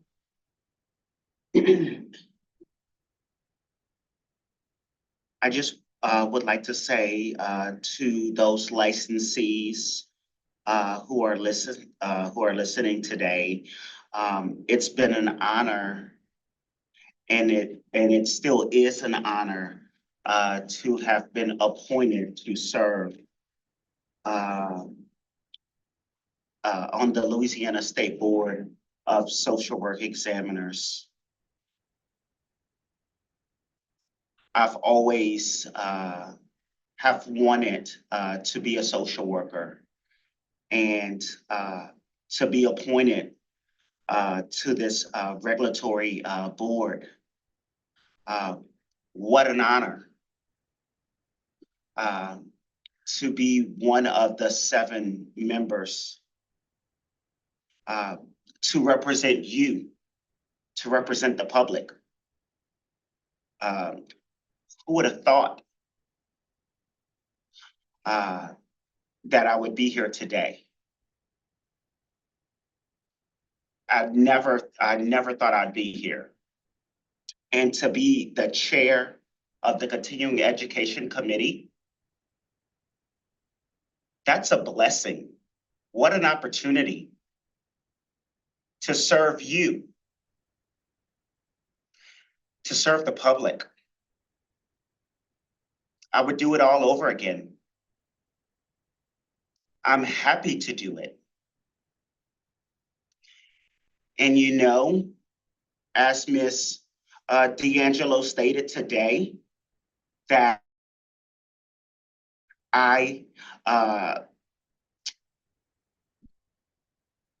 she I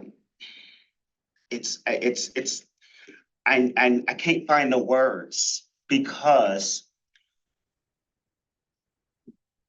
sometimes we're out there in the public and people say negative things to us, but we're representing you as social workers. It's some of the things that we see as a board, the matters that come before us. because we're here to protect the public. I want you all to remember, this is a regulatory board. We're a regulatory body. It's a licensing board, guys. But we would do it all over again because we're here to serve. Please know that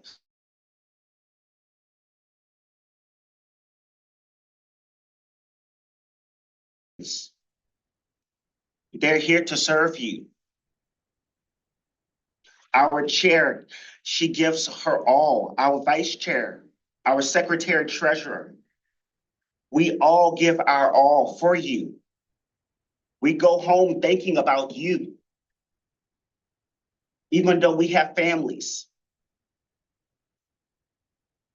It's a working board. I'm not upset, I'm passionate about this.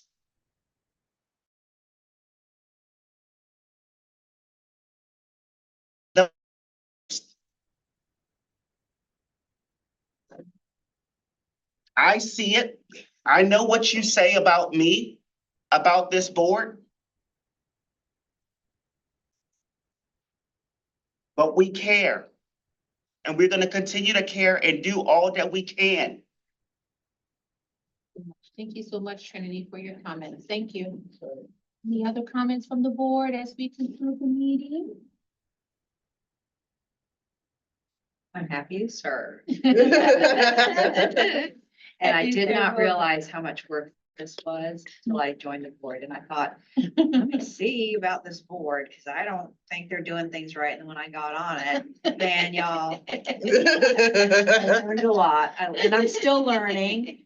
And this is a regulatory board. It's not an association. And that had to be drilled into me when I started, because I thought, we're gonna advocate, but Right. that's not the case. We have to try to be and follow the laws and the regulations. So anyway, I just want to thank everybody, all the social workers out there and board members, board officers, our legal counsel, everyone. And I forgot to thank you, Sherry. Thank you And so much. I want to tell everybody, have a great weekend. Have a great weekend, y'all.